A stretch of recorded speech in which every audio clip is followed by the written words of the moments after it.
জি। আপনি নিজে দেখেছেন এরকম? এমনকি আমি নিজেও দেখেছি। জি। এরকম মাতলামো করতো রাতের বেলা এরকম খেটে এসে? একটা রাত আমরা ঘুমাতে পারতাম না, মশারির মধ্যে আগুন ধরাই দিত, তারপরে ছুরি ধার দিত।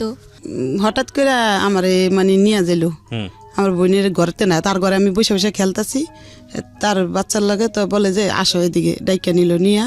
আর এই কয়দিন আমার মানে অনেক পরামর্শ দিছে যে তোমার ভালো হইব, আমাদের বাড়ি দেখো কত বড়, তুমি আমাদের কাছে থাকবা, আমি তোমার আদর করবো, এরকম বলতো টলতো। তো আমি অত মানে ই করতাম না। তারপরে হঠাৎ করে আমার কি নিয়ে গেল ওদের ঘরে, নিয়ে হলুদ টলুদ বাটে বাইটা টুইটা আমার শরীরে দেয়তে। এখন আমার বই নাইসা আমার রাগারাই করতেছে, পানি পরাই না খাওয়াইতেছে যে তাবিজ করছে তারা নাকি। পানি পরা কোনো কাজ হয় না, মানে আমি হও কই না নাও কই না, তারা আমার হলুদ মলুদ দিতেছে, দিয়া টিয়া সুন্দর গোসল মোসল করে। তাদের আরেকটা বাড়ি আছে অন্য দূরে, ওই বাড়িতে নিয়ে গেছে, নিয়ে কাজী ডাইকা বিবাহ পড়াইতেছে। মানে আমার জন্মস্থান বরিশাল ভোলা। বরিশাল ভোলাতে আপনার জন্মস্থান? আচ্ছা, ঠিক আছে, শুরু করেন। আমি ছোটবেলা আমরা 4 বোন 4 ভাই ছিলাম। আমি ছিলাম 4 জনের ছোট। জি। আমার ছোট 2 ভাই 1 বোন, আর আমি 4 জনের ছোট। আচ্ছা। তখন ছোটবেলায় আমার বাবাই মানে একটা দোকান ছিল বাজারে, আমার 2 ভাই আর আমরা 2 বোন মিলে ওই দোকানদারি করতো, চা চু সব কিছু বিক্রি হইতো ওইটার ভিতরে, বড় দোকান। এমনি এমনি পরে বড় 1 বোন বিয়ে হয়েছে, গেছে গা শ্বশুর বাড়ি। এইভাবে মানে আরেক ভাই বিয়ে করছে, আরেক ভাই ওরা চলে গেছে শ্বশুর বাড়িতে, 2 ভাই গেছে গা। যাওয়ার পর আমরা ছোট ছোট 2 বোন আর 2 ভাই রাইকা গেছে, ওরা ভিন্ন হয়ে গেছে শ্বশুর বাড়িতে ঘর জামাই। আর বড় বোন বিয়ে হয়েছে বরিশাল, ও বরিশাল থাকতো। আচ্ছা, তার আগে আমি একটু ইন্টারাপ্ট করছি। তুমি কি বসে থাকতে পারবা? তোমার কি খারাপ লাগছে বেশি? একটু পানি খাও তো ভালো লাগবে। মানে এমন তো না যে তুমি, ও কি খাওয়া দাওয়া করে এখন ঠিক মতো? কম করে, খাওয়াই দিলে খায়, নাহলে খায় না। ওই ঘটনাটার পরে একটু ওই গম্ভীর থাকে সবসময়, গম্ভীর থাকে সবসময়। ওই যে আয়োরা থানায় নিয়া। আচ্ছা, ঠিক আছে, ওগুলো আমরা বিস্তারিত শুনবো, কি হয়েছে হচ্ছে কি ধরনের হ্যাসল ওকে পোহাতে হচ্ছে। আমি প্রিয় শ্রোতা, আপনাদেরকে একটা কথা আমি আজকে মানে না বললেই নয়, I am taking a challenge. Cause আপনারা শুধু জানেন যে মেয়েটি রেপ হয়েছে বা যে ধর্ষণ করেছে, এই যে ঘটনাগুলো টুকটাক আপনারা জানেন, কিন্তু একটা ঘটনা এরকম ঘটে যাওয়ার পরে এই রেপড একটা মানুষকে বা একটা মেয়েকে এবং একটা কিশোরীকে কিংবা একটা শিশুকে কত ভয়ঙ্কর রকমের সোশ্যাল কমপ্লেক্সিটির মধ্যে ফেলে দেয়, এটা আপনারা আজকেই আমার মনে হয় মিডিয়াতে এত বেশি পরিমাণে রিভিল হবে, এবং এটা আমি খুব সাহসের একটা ভূমিকা রাখছি। সুতরাং আমি সবাইকে অনুরোধ করব যে একদম শেষ পর্যন্ত শোনার জন্য যে আসলে কি ঘটে। আমি তোমাকে রিকোয়েস্ট করব, তুমি তো আমার একদম মানে আমার বয়সে অনেক ছোটো, আমার ছোটো বোনের মতোই আমি মনে করি তোমাকে। তুমি যদি তোমার খারাপ লাগে, তুমি যদি কিছু খেতে চাও, যেহেতু অনেকক্ষণ ধরে গল্পটা চলবে, 2-2.5 ঘন্টার মতো আমরা গল্পটা প্রচার করবো, হ্যাঁ, তুমি একদম আরামসে থাকো। তোমার যদি এখানে ঘুরে স্টুডিও অনেক বড় আছে, হ্যাঁ, ঠিক আছে। আচ্ছা, আমি ওকে একটু ফ্রি করার চেষ্টা করছি। ও যদি তোমার যদি মনে হয় যে ঠিক আছে তুমি স্টুডিওতে ঘুরে ফিরে বেড়াবো, কোনো সমস্যা নেই। যখন তোমার কিছু বলার আসবে, তোমার মন চাইলে বলো, না হলে না বললেও সমস্যা নেই, ঠিক আছে? বলেন, তারপরে কি হলো? তারপরে ওই 4 ভাই বোন ওই বাবার ঘরে ফালাই দিছে। আর বড় বোন তো বিয়ে হয়েছে, শ্বশুর বাড়িতে থাকে, আরেক বোনও বিয়ে হয়েছে, শ্বশুর বাড়িতে থাকে। 4 ভাই বোন বাপের ঘরে হালাইছে। 2 বোন আবিয়াতি আর 2 ভাই ছোট ছোট। তখন বাপে 4 জন নিয়ে চলতে পারে না, দোকানও বিক্রি করে হালাইছে। দোকানে মানুষে বাকি খেয়ে টাকা দিত না। আমার বাপে পড়ালেখা জানে না তো, খাতার মধ্যে লেখতো দিছি, এগুলো দোকান বিক্রি করে। পরে করতো কি, ওই বড় বোনে করছে কি, ছোট 2 বোন টাকা নিয়ে আসছে, ছোট ছোট। এই সময় আমি 8 বছর, ওইটা একটু 8 ছোট। বলে যে আমার সংসার, আমার সন্তান নাই, তো ওগুলোকে বড় করি। এভাবে নিয়ে আসছে, নিয়ে আস্তে আস্তে একটু বড় হয়েছি। পরে আবার আমার আম্মা নিয়ে গেছে আমাদের দোনো বোনটা দেশে, নিয়ে গেছে। দেশে থাকি, ওই বাবা যা আনে তাই খাই। বাবা এবার ওই মাছের নৌকা ছিল, নৌকায় যাইতো, নৌকায় যায় মানুষের নৌকায় কাজ করতো, মাছ পাইতো, ইলিশ মাছটা সেগুলো ধরতো। ওইভাবে সংসার চলতে চলতে চলতে বাড়ি ছিল বড়, তো বাড়ির ভিতরে গাছ গাছালি লাগাইতো, সুগারি গাছ। আমার বাবার আবার একটা জিনিস আছিল কি, গাছ পছন্দ করতো, খালি গাছই লাগাইতো। সেভাবে গাছের সুগারি বিক্রি করতো, তারপর সবজি টবজি করতো, অনেক পদের এগুলা বাজারে বিক্রি করতে পারে। তাই আমার বোন ঢাকা থাকে, বলে যে আমি এইটারে নিয়ে যাব। তাই নিয়ে আসছে বেড়াইতে। আসার পরে যে বাড়িতে ভাড়া থাকে, এই বাড়ির ওদের পোলা, পালক পোলা বলে। তো পালক পোলা বলছে, প্রথম বলছে ওদের পোলা পালক, ছোটকালে পালক আনছে। 2 ওয়াইফ 3টে বাড়িও 3-4টা। তা পালক পোলা এখন হঠাৎ করে আমার বোনের প্রস্তাব দিছে। আসছি আর 2 মাস পরে প্রস্তাব দিছে। আমার বোনে বলে যে না, ওই ছেলে না, ওনার বয়স হইব 35 বয়স আমার হাজবেন্ডের, আর আমার 12 বছর। বোঝেন, মানে তখনও তো হাজবেন্ড হয়নি? না না না, তখন আপনার 12 বছর বয়স। ওনারও আগে বলে বিবাহ করছিল। ওই হিরোন খাইছে, পরে ওই ওয়াইফ চলে গেছে 2 সন্তান নিয়ে। এগুলো আমাদের কাছে মানে কিছুই মানে আমরা জানিও না কিছু না। আচ্ছা তখন ওই এক সন্তান মারা গেছে, এক সন্তান বলে ওর মার কাছে আছে, ও আবার ঢাকায় মেয়ে ছিল, ওর স্বামী বাগ থাকতো ওই মেয়েটা।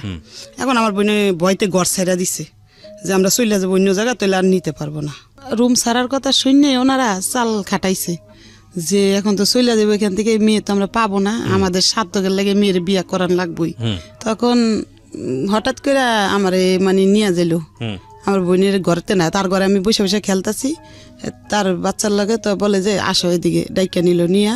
আর এই কয়দিন আমার মানে অনেক পরামর্শ দিছে যে তোমার ভালো হইব, আমাদের বাড়ি দেখো কত বড়, তুমি আমাদের কাছে থাকবা, আমি তোমার আদর করবো, এরকম বলতো টলতো। তাই আমি অত মানে করতাম না। তারপরে হঠাৎ করে আমার কে কি নিয়ে গেল ওদের ঘরে, নিয়ে হলুদ টলুদ বাটে বাইটা টুইটা আমার শরীরে দেয়তে। এখন আমার বই নাইসা আমার রাগারাই করতেছে, পানি পরাই না খাওয়াইতেছে যে তাবিজ করছে তারা নাকি। আচ্ছা পানি পরা কোনো কাজ হয় না, মানে আমি হও কই না নাও কই না, তারা আমার হলুদ মলুদ দিতেছে, দিয়া টিয়া সুন্দর গোসল মোসল করে। তাদের আরেকটা বাড়ি আছে অন্য দূরে, ওই বাড়িতে নিয়ে গেছে, আচ্ছা নিয়ে কাজী ডাইকা বিবাহ পড়াইতেছে। মানে আমার ওই মানে আপনার গার্ডিয়ানের পারমিশন ছাড়াই? পারমিশন ছাড়া, ও না গার্জিয়ানের মাথা ফাটালাইছে, আবার আমার বোনের মাথা ফাটালাইছে, হ্যাঁ বিবাহ পড়াইতেছে। বোনের জামাই আবার চাকরি করতো সিও অফিসে, তখন মাথা ফাটালাইছে। আমার বোনে তো মাথা বেন্ডিস বেন্ডিস নিয়ে চুপ করে বসে রয়েছে, আর যায় নেই। তখন ওনারা গার্জিয়ান ছাড়া নিয়ে বিবাহ পড়াইছে। বিবাহ পড়াইছে, আমার এই কবুল কইতে বইছে, আমি 3 বার কবুল কইছি, এতটুকু জানি।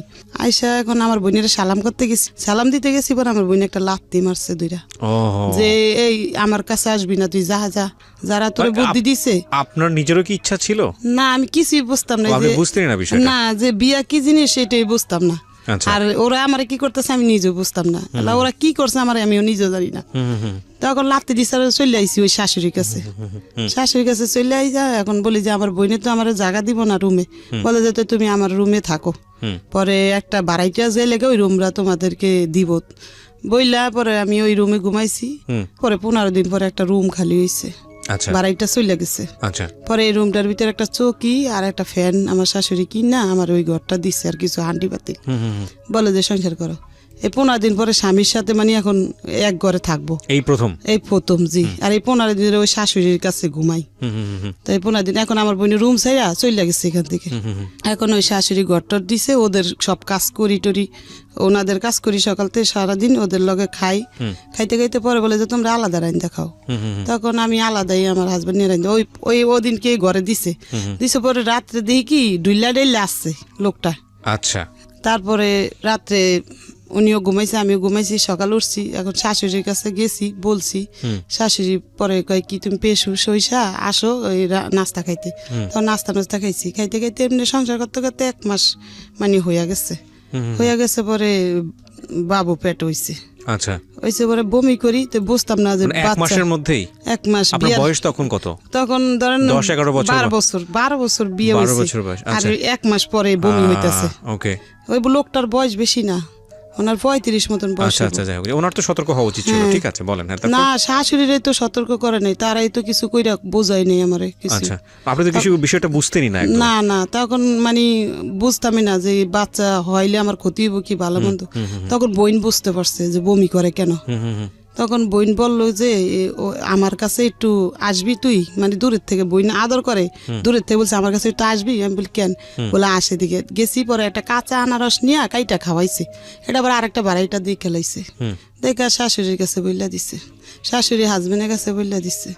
তো রাইতের বেলা ওই নিশা খাইয়া আমার বোনের পুরা কাপড় চোপড় মাথায় উঠাইয়া বকাবকি স্টার্ট লাগাইছি। ওকে, আমরা এখান থেকেই ফিরবো প্রিয় শ্রোতা। একটা ছোট্ট বিরতি নিচ্ছি। আপনারা শুনছেন প্রাণ মিস্টার ম্যাঙ্গো ক্যান্ডি প্রেজেন্টস জীবন গল্প। আমি আরজি কিবরি আপনার সঙ্গে রয়েছি। এখানে আমি একটা কথা অবশ্যই আপনাদেরকে প্রথমে বলেছি, আবারও বলছি, আজকে মূলত 10 থেকে 11 বছরের আসমার একটা কন্যা সন্তান, সে ভিকটিম, সে রেপড, তাকে নিয়ে স্টুডিওতে সে এসছে। এবং এটা হয়েছে 2018 সালের নভেম্বরের 8 তারিখে। এই থানাবাড়ি আমার যিনি গেস্ট রয়েছেন তার কাছে আবারও ফিরছি। জি, যেখানটায় আপনি ছিলেন সালমা, তো শাশুড়ি এসে বকাবকি করছে বা আপনার হাজবেন্ড? হ্যাঁ, শাশুড়ি এসে বকাবকি করছে, হাজবেন্ড আমার বোনের বকাবকি করছে। তাই আমার বোন সইরা চলে গেছে। এখন এমনি বাচ্চা পেড়ে 9 মাস হয়েছে। তখন মানে আমার বাচ্চা হইব আজকে ডেলিভারি, শাশুড়িরা দায়টাই নিয়ে আসছে, নিয়ে আইসা এই শাশুড়ি 9 মাসের মধ্যে কি আপনি বাড়ির সঙ্গে যোগাযোগ করেন? না আপনার না আমার বাড়িতে যাওয়া বাবা মা কেউ আসে নাই, কেউ জানার না, পরেও আসেনি? না কেউ আসে নাই। হুম। তখন দাই আনছে, তো ওই সারা রাইতে আমার শাশুড়ি আমার কাছে ছিল আর একটা বাড়াইটা এরকম মানে থাকবো ওরকম প্রস্তুতি নিচ্ছে তারা। তখন একটা বাড়াইটা ছিল ওটা ভালো। কোন এলাকার ঘটনা এটা? এটা আমি দোলাইপাড় থাকতাম তখন ধোলাইপাড়, ঢাকার ধোলাইপাড়? ঢাকা ওনাদের দোলাইপাড়, নিজেদের বাড়ি? ওনাদের নিজের বাড়ি। আমি তো ওনাদের পালক ছেলের বউ, বুঝেন না? পালক ছেলের বউ ছিলেন আপনি। আচ্ছা, তারপরে? হ্যাঁ, তারপরে আমার আপনার প্রথম সন্তানই কি এই সেই সন্তান? ওই হচ্ছে সে, মানে না, বড় মেয়েটা? আছে, আরেক ছেলে আছে। ও, আরেক ছেলে আছে আপনার, তাকে নিয়ে আসেননি এখানে? ওর বয়স কত? ও এখন বড় হইছে, বিবাহ করছে, 21 বছর হইছে ও, ছেলের। ওই আমাদের 21 সাথে- বছরের ছেলের গল্প আমাদের বলছেন সাথে আপনি? সম্পর্ক নাই। আচ্ছা, ঠিক আছে, সে গল্প হচ্ছে ধারাবাহিকভাবে আসবে। তখন মানে একটা সাইডে বাড়াইটা ছিল ভালো, বলে যে এখন যাই ওর বোনের কাছে, অনুরোধ করে নিয়ে আসি ওর বোনেরে। তখন বলে যে এই ছোট মানুষের পেটে বাচ্চা হইছে, বাচ্চা হইতে দিলে যদি মারাও যাইতে পারে কি, তো তুমি আমার বোনেরে অনুরোধ করে নিয়ে আসছে, পায়ে হাতে দুইটা যে আস তুই একটু ওরে দেখিস। তখন আমার বোনের চলে আসছে, আর থাকতে পারে নাই। আচ্ছা আইসা সারা রাত আমার সাথে ই করছে, সকালবেলা আমার ওই ছেলে বাচ্চা হইছে। আচ্ছা হয়েছে পরে আমার হাজবেন্ড মিষ্টি মিষ্টি আইনা খাওয়াইছে, করেছে সবাই। খাওয়ানোর পরে আমার হাজবেন্ডের মানে বাবা মা কোথায় আছে কি আছে আমরা কিছুই জানি না। আসল বাবা মা নাই বলছে ওনারা, কোনো ভাই বোনও নাই মনে হয়, ওকে, এরকম কেউই নাই মনে হয়, এরকম জানি। তারপরে খাওয়াইছে, আস্তে আস্তে একটু বাবুটা 5 মাসের হইছে। আর হঠাৎ করে ওই রাস্তায় মারামারি করছে, ওই ওষুধ কোম্পানির 2টা লোকে মারামারি করছে। ওই ছেলের বয়স 5 মাস, মারামারি করছে। পরে ওনারা ধরাই দিছে ওই মালিকে, মানে আরেকজন ভাই এরকম পালক আর একটা ছেলে হলো মারামারি করছে, ধরাই দিছে পুলিশ দিয়া।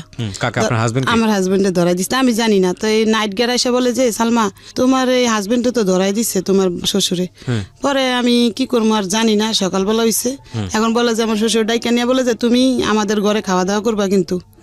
পরে আমি ওই ওনাদের ঘরে একবেলা যাই, খাই, আর ওই বাচ্চাটা নিয়ে থাকি এরকম করে 2 মাস। এখন আমার বাবার বাড়ির মানুষ শুনছে ওই কথা, শুনে আমার বাবা চলে আসছে, আর থাকতে পারে নাই। আচ্ছা, চলে আসছে, গাছ বেচছে দেশে, বেচা গাড়ি ভাড়া নিয়ে আসছে যে আমার মেয়ে নিয়ে যাম আমি। ওইটা শুনছে, কাটতে জানি না, বড় বোনেরতে জানি। পরে আসতে পরে এরা যাইতে দিব না, যে না ওর স্বামী নাই, ওর দেওয়া যাবে না। আচ্ছা, মানে এত ফাঁসান দেয় নাই। তখন আর আমার বাবা ফিরত চলে গেছে। তো পরে আমার শ্বশুরে একটা লোক দিয়া জেলখানায় পাঠাইছে, যে তোমার হাজবেন্ডের দিকে আসো। তখন আমি গেছি, আর আমার হাজবেন্ড মানে আমি কই চলে যাম গা, আর এর ভাত খাম না, অনেক মাইর ধরেও করতো। পরে আমি চলে যাম গা, না না বোন তুই যাইস না, আমি সারা পাইলে তারপরে তোরে নিয়ে তোর বাবার বাড়িতে যাম। এটা আপনার বলছে আমার হাজবেন্ড বলে জেলখানার ওই খাসা দুইটা।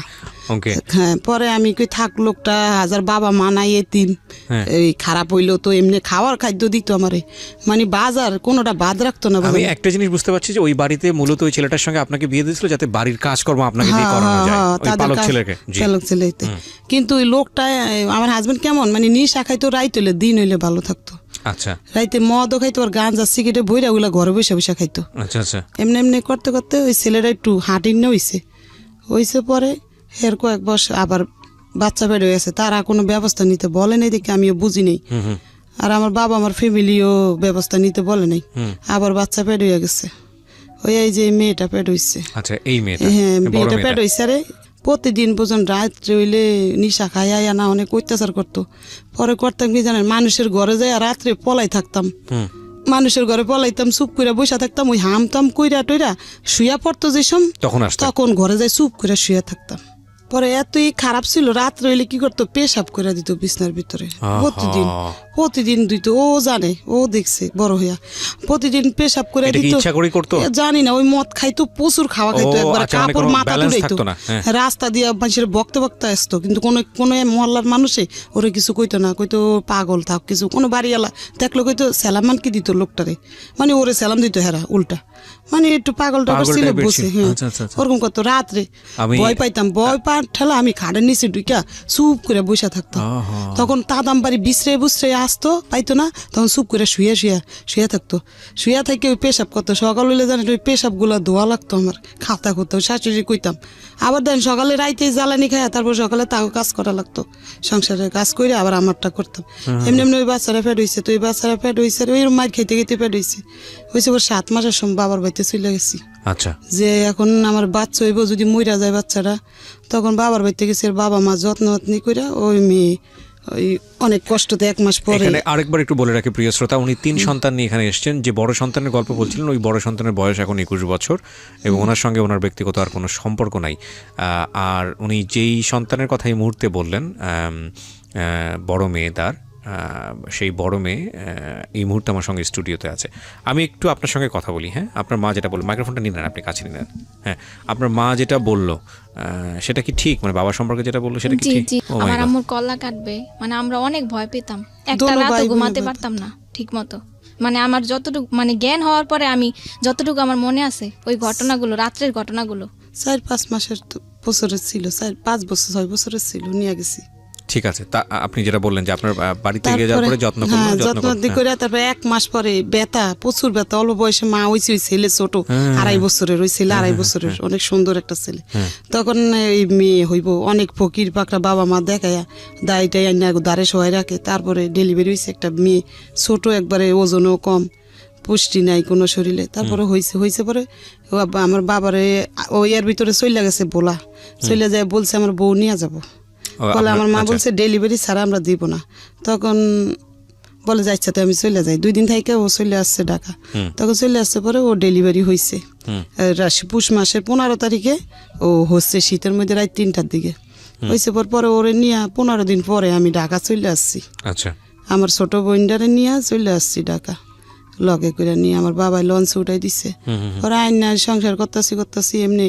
ওই প্রতিদিন রাত রইলে খাইয়াই অনেক অত্যাচার করে।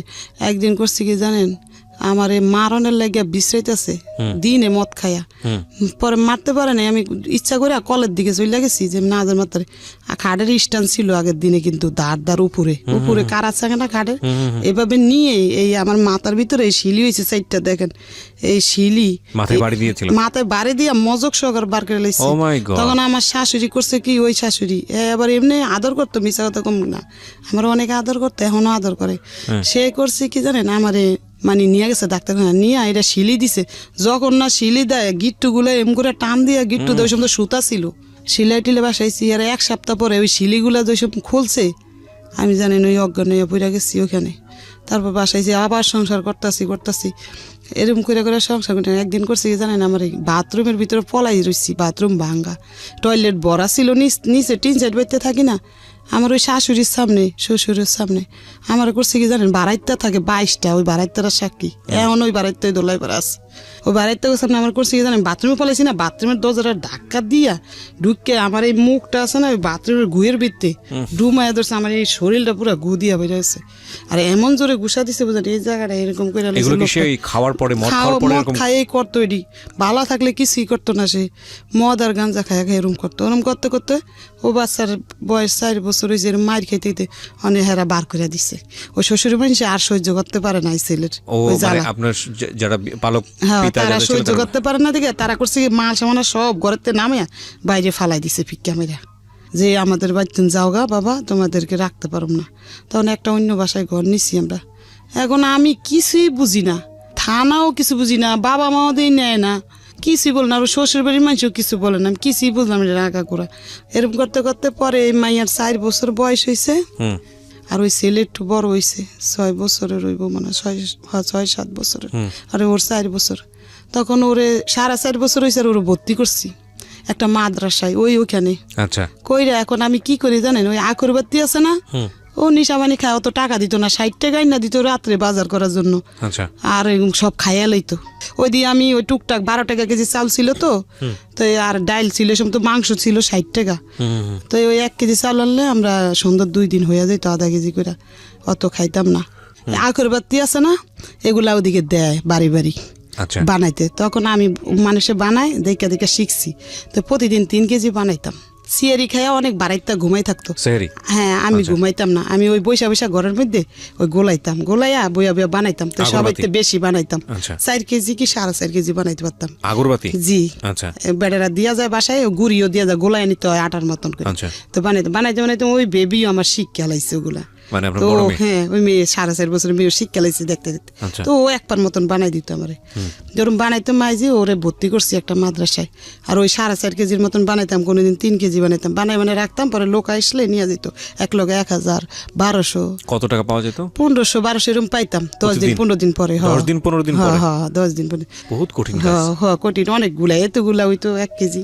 ওগুলা রাস্তায় সুগার লাগতো মিল্লা সুগার, পরে আবার বাইন্দা রাখতাম। আচ্ছা। তো লোকটা নিয়ে যেত। তো এই 10 দিন 12 দিন পরে 1500 1200 টাকার মতন আইতো। আচ্ছা। আইলে আমার কাপড় চোপড় আমি নিতাম নিজেরটা, ও বাচ্চারে কিছু দিতাম, দিয়ে বাচ্চা মাদ্রাসায় ভর্তি করছি। করার মনে 2 মাস কি 4 মাস পরে হিরণ ধরছে। এখন ওই পাকঘরে বৈশা বৈশা খাইতো প্রথম অন্য মানুষের সাথে। আপনার জামাই? তখন হিরণ ধরছে, পরে এখন আমি বুঝি না যে ও কি খায়, এটা খাইয়াটে ঘরে যাই চুপ করে দমন ধরে শুয়ে থাকতো। এখন আর আমার সাথে ওই মারামারিটা কম করতো, ওইটা খাওয়ার পরে মারামারিটা কম করতো, কিন্তু টাকা চাইতো আমার কাছে, খালি টাকা না দিলে মারতো। এই যে দেখেন এই কেন্নার ভিতরে, এই যে এই কেন্নার ভিতরে রড দিয়া বাড়ি দিয়া এগুলা এমনও কালো হয়ে রয়েছে। এই যে দেখেন কেন্নার ভিতরে দোনো হাতে আছে, ওর পায়েও আছে, বাড়ি দিত এইভাবে, বাইরে দিতেও। আর কাপড় চোপড় নিত, থালা বাটি নিয়ে যেত। তখন ওরা তো ও তো বড়, 5 বছর হইয়া গেছে, আর ওই ছেলেও তো একটু বড়। তখন কি করবো, ওই কাজ লইছি একটা, সবাই দিয়ে কিস্তিতে টাকা উড়াইয়া চলে সুন্দর। ওই আগরবাতি দিয়ে চলবো না, মিশিংটা আনতালে জালি ব্যাগ সিলাই নেট গুলা ওই ফলের দোকানে দেয়। অনেক একজনে বুদ্ধি দিয়ে কি, ওই তোর স্বামী তো ওই নিশা ধরছে, এখন তো ওই বাচ্চা দুটার জীবন নষ্ট হইব, আর বাবা মাও নেয় না আমার আয়সা, কেউ পাশেও দাঁড়ায় না। তখন বললাম যে একটা মিশিং কিনবো, তখন কিস্তিতে টাকা উঠেছি 10,000। আমি এখানে একটা বিরতি নিতে চাই। প্রিয় শ্রোতা, আপনারা তো শুধু গল্পটা শুনছেন, ইনফ্যাক্ট আমি বলবো যে এতদিন যাবৎ কোনো একটা ঘটনার আপনি রেপ কেন্দ্রিক কোন তোর 1000 সিলাইতে পারো না, তখন একটা মোটর কিনা নিলাম 500 টাকা দিয়া। আচ্ছা। কিনা লাগাইয়া এখন সিলাই আমি, ও বাস করে। আর ওই ছেলে পড়ে না, ক্লাস 1-এ ভর্তি করছি, 2-এ উঠছে, পড়ালেখা করতেছে না, খালি খেয়ালে বাচ্চা কাচ্চার লগে। আচ্ছা। ওই বাবার মতন বুঝছেন, আচ্ছা। খেয়ালে খেলতেছে না। আর ও মেয়ে পড়ে মাদ্রাসায়, তখন মাদ্রাসায় পড়তে পড়তে ওরম নিশা খায়, এলাকার সবাই ওরে চিনে। কে নিশা খায়? ওই হাজবেন্ড খায় নিশা। এলাকার সবাই বলতে? সবাই, এলাকার সবাই চিনে ওর ছোটতে, এই এলাকা 5 বছর। মানে আপনার হাজবেন্ড কে চেনে? হ্যাঁ চিনে, চিনলে তো চিনে, এটা তার মেয়ে। ওর মাদ্রাসায় মানুষে খারাপ কথা বলে। কি বলতো মনে আছে? মনে আছে? একটু একটু একটু বলো তো, তোমাকে তুমি করে বললাম, একটু বলো। বলে যে হিরণচির মেয়ে, এই সমস্ত কথা বলতো, আমার অনেক খারাপ লাগতো। ওকে। তখন আমি মানে করম কি, ওইখানে থাকি না আপাতত। পরে ওই মাদ্রাসায় বেতন দিতে পারতাম না, ওই জালি ব্যাগ দিয়ে যা পাইতাম ও দিয়ে ঘর ভাড়া দিব না, কিন্তু একটা বাড়িতে 3 সেট ভাড়া গেছি। ও পাইতে আমার মিশিংটা নিয়ে যাইতে ধরছিল। পরে এলাকার লোক আছে ভালো নেতা, ওর রাস্তার মধ্যে দিয়ে কাইন্দা পড়ছি আমি, ওই কাকা মিশিংটা নিয়ে যাইবো, আমার টিভিটাও নিয়ে গেছে ঘরের থেকে, আবার ওর চাপারের ছোটোগুলো নিছে, কারণ আমার আছে গেলে মিশিং আর একটা খাট আছে, আর কিছু নেই করে, আর ওই আন্টি পাতিল করে আছে আমাদের, আর কিছু নেই। মিশিংয়ের মাথা নিয়ে যাইবো, আমি এমন গ্যারান পাইতেছি। আর আমি ওই জালি ব্যাগ সিলাই মানুষের বাসায় দিয়ে আসি, আবার নিয়ে আসি। আর ও দেখছে কিভাবে খায়, ওরে জিজ্ঞাসা করেন। দেখছেন? তুমি কি দেখেছো তোমার বাবা তোমার সামনে নেশা করতো? হ্যাঁ। কি করতো বলো তো একটু? মানে উনি কি বেঁচে আছেন? আপনার বেঁচে আছেন? না এখন নাই, মারা গেছেন। বলো। আল্লাহ তাকে ক্ষমা করুক। আমি মৃত ব্যক্তি সম্পর্কে কখনোই এরকম কিছু বলাটা প্রয়োজন না এবং উচিত না। আমি তবুও বলি, একটা মানুষ যে কর্মটা রেখে যায় দুনিয়াতে সেটাই মনে করে। তবে আমি তার জন্য দোয়া করি অন্তর থেকে যে আপনাকে আল্লাহ নিশ্চয়ই ক্ষমা করুক, আমি এটুকু বলতে চাই। তবে আজকে আমি গল্পের প্রেক্ষাপটে আমি ঘটনাগুলো তুলে নিয়ে আসছি, ওনাকে আমি অ্যাকিউজ করছি না, কারণ আমি বিশ্বাস করি, মনে প্রাণে বিশ্বাস করি যে ওই মানুষটাকে যদি আজকে আমি আমার এই অনুষ্ঠানে আনতে পারতাম, তিনি তার সমস্ত খারাপ কাজের পেছনে হয়তো কোনো যুক্তি দাঁড় করাতেন। তো সেটা তো সম্ভব নয়, কিন্তু যে কোনো কাজই আমরা করি না কোনো, পরিবারের সদস্যদের উপর সেটার একটা ভয়াবহ ইম্প্যাক্ট পড়ে, যেটা পড়েছে, এবং যে কারণেই কিন্তু আজকে ওরা স্টুডিওতে। হ্যাঁ, কি হতো একটু একটু বলো তো। মানে ঘরের মধ্যে মোম জ্বালাতো, হ্যাঁ, মোম জ্বালিয়ে পয়সা দিয়ে, মানে মুখ দিয়ে কি যেন একটা। তুমি তোমার বাবাকে বলতা না যে বাবা এটা করো না? আমি আমার বাবাকে অনেক ভয় পেতাম, কারণ আমার বাবা সবসময়, আমি দেখেছি যে আমার বাবা শুধু মানে মারামারি করে, আমার আম্মুর উপর অনেক অত্যাচার করে। আচ্ছা। এই যে আমি আমার আম্মুকে মারলে আমি আমার বাবার পা ধরতাম যে মেরো না, আমার মাকে মেরো না। মানে উনি ছুরি দাঁড় দিত ঘরের মধ্যে, তারপর মশারির মধ্যে ম্যাসের মানে আগুন মানে ধরিয়ে দিবে, এই পর্যায়ে মানে বাড়াইতে ডাইকে আনতাম, বাড়াইতে পরে থামাইতো, ছুরি ধার দিত, অনেক বড় বড় ছুরি ধার দিত উনি। খুদ নিত, জবা করবো রাত বেলা, মানুষের ঘরে যা হাত তুলতো? না না, আমার গায়ে হাত তুলতো, শুধু আমার মার গায়ে হাত তুলতো।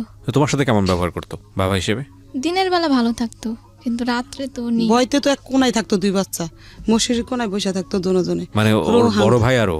হ্যাঁ আচ্ছা, হ্যাঁ okay, তখন তো এই যে আপনার মেয়েটা না, হয়নি। এই সংসার তো আমার অনেক পরে আচ্ছা হয়েছে। ঠিক আছে, তো বলেন তারপর। তখন এই এরকম করতে করতে পরে হঠাৎ করে এখন মিশিং ডে আছে, ওই লোকটার বললাম, তখন ওই লোকটার বাড়ি লিরে বলছে যে ওর হাজবেন্ডরে এখান থেকে বার করে দিতেছি, আর এখানে আসবো না, জায়গা দেব না।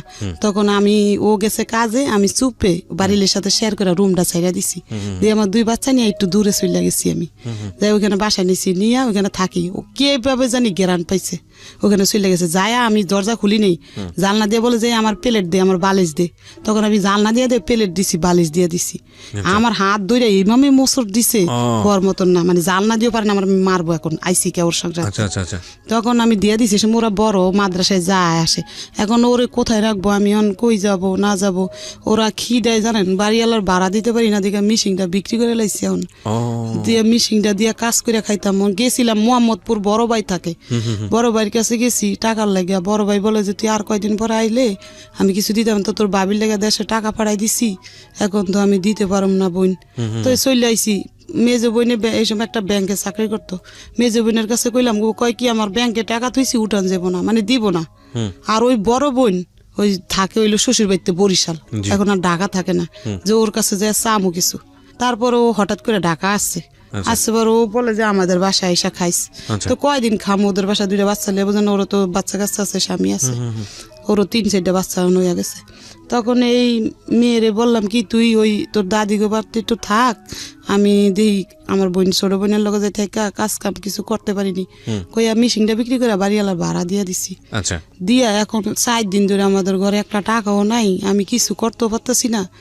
কাজের লেগে যাত্রা বাড়ি যাই যায় ঘুরি গার্মিসে গুরমিসে, কিন্তু নিতে চাই। আমার এমন করতে করতে বুঝেন একটা স্যান্ডেলও নাই আমার পায়ে, এই খালি পায়ে যাত্রা বাড়ি গেছি, আবার আইসি। শুনেন, আইসা 3টা বাড়াইটার কাছে বলছি, বাড়াইটারা অনেক বড় লোক। আর একটা কেমন ওই যে শ্বশুরের মাইয়া, এরও বড় লোক, বুঝুন বাড়িওয়ালা। কইছি কি আমার একটা জুতা থাকলে দেও, আমি খালি পায়ে হাঁটতেই না, ঠোসকা করে আছে পায়ের মধ্যে, হাঁটতে হাঁটতে গার্মিসে টোকাই কাজ, তো বাচ্চা 2টা রাইকা। তখন ওনারা জুতা দেয়নি। তখন আইসা ওই যে শাশুড়ি বিয়া করছে তার কাছে চাইছি, তার আবার কষ্ট বুঝেন, তার স্বামীও তার খরচ পাতি দেয় না, সে একটা বাড়িতে ভাড়া থাকে, তার বাড়ি ঘর ভাঙ্গা, 3-4 বাড়ি ভাঙ্গা লাগছে। তখন সে কি করবো, তার মেয়ে কলেজে পড়ে, তার মেয়ের একটা পুরান জুতা কয় এটা নিয়ে আসিলে লগা। তখন ওই জুতাটা নিয়ে একটু মুছি দিয়ে সিলাই, ওটা পিন্দা যাত্রা বাড়ি একটা মিক্সে শিলানের ওই জায়গায় কাজ নিছি। ও টাকা দিব, মাস শেষ হইলে ডেলির টাকা দিব না।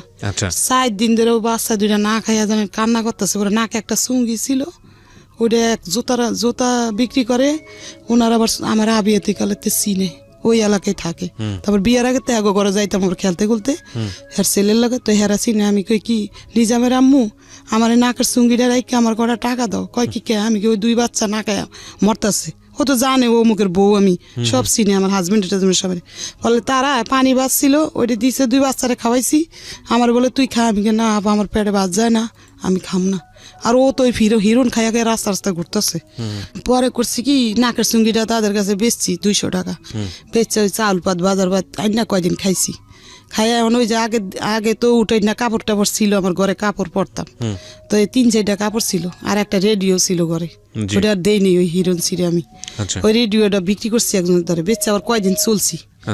এরকম কত তো মাসটার বেতন পাবো, মানে এই মাসটা এমনি চলতেছি।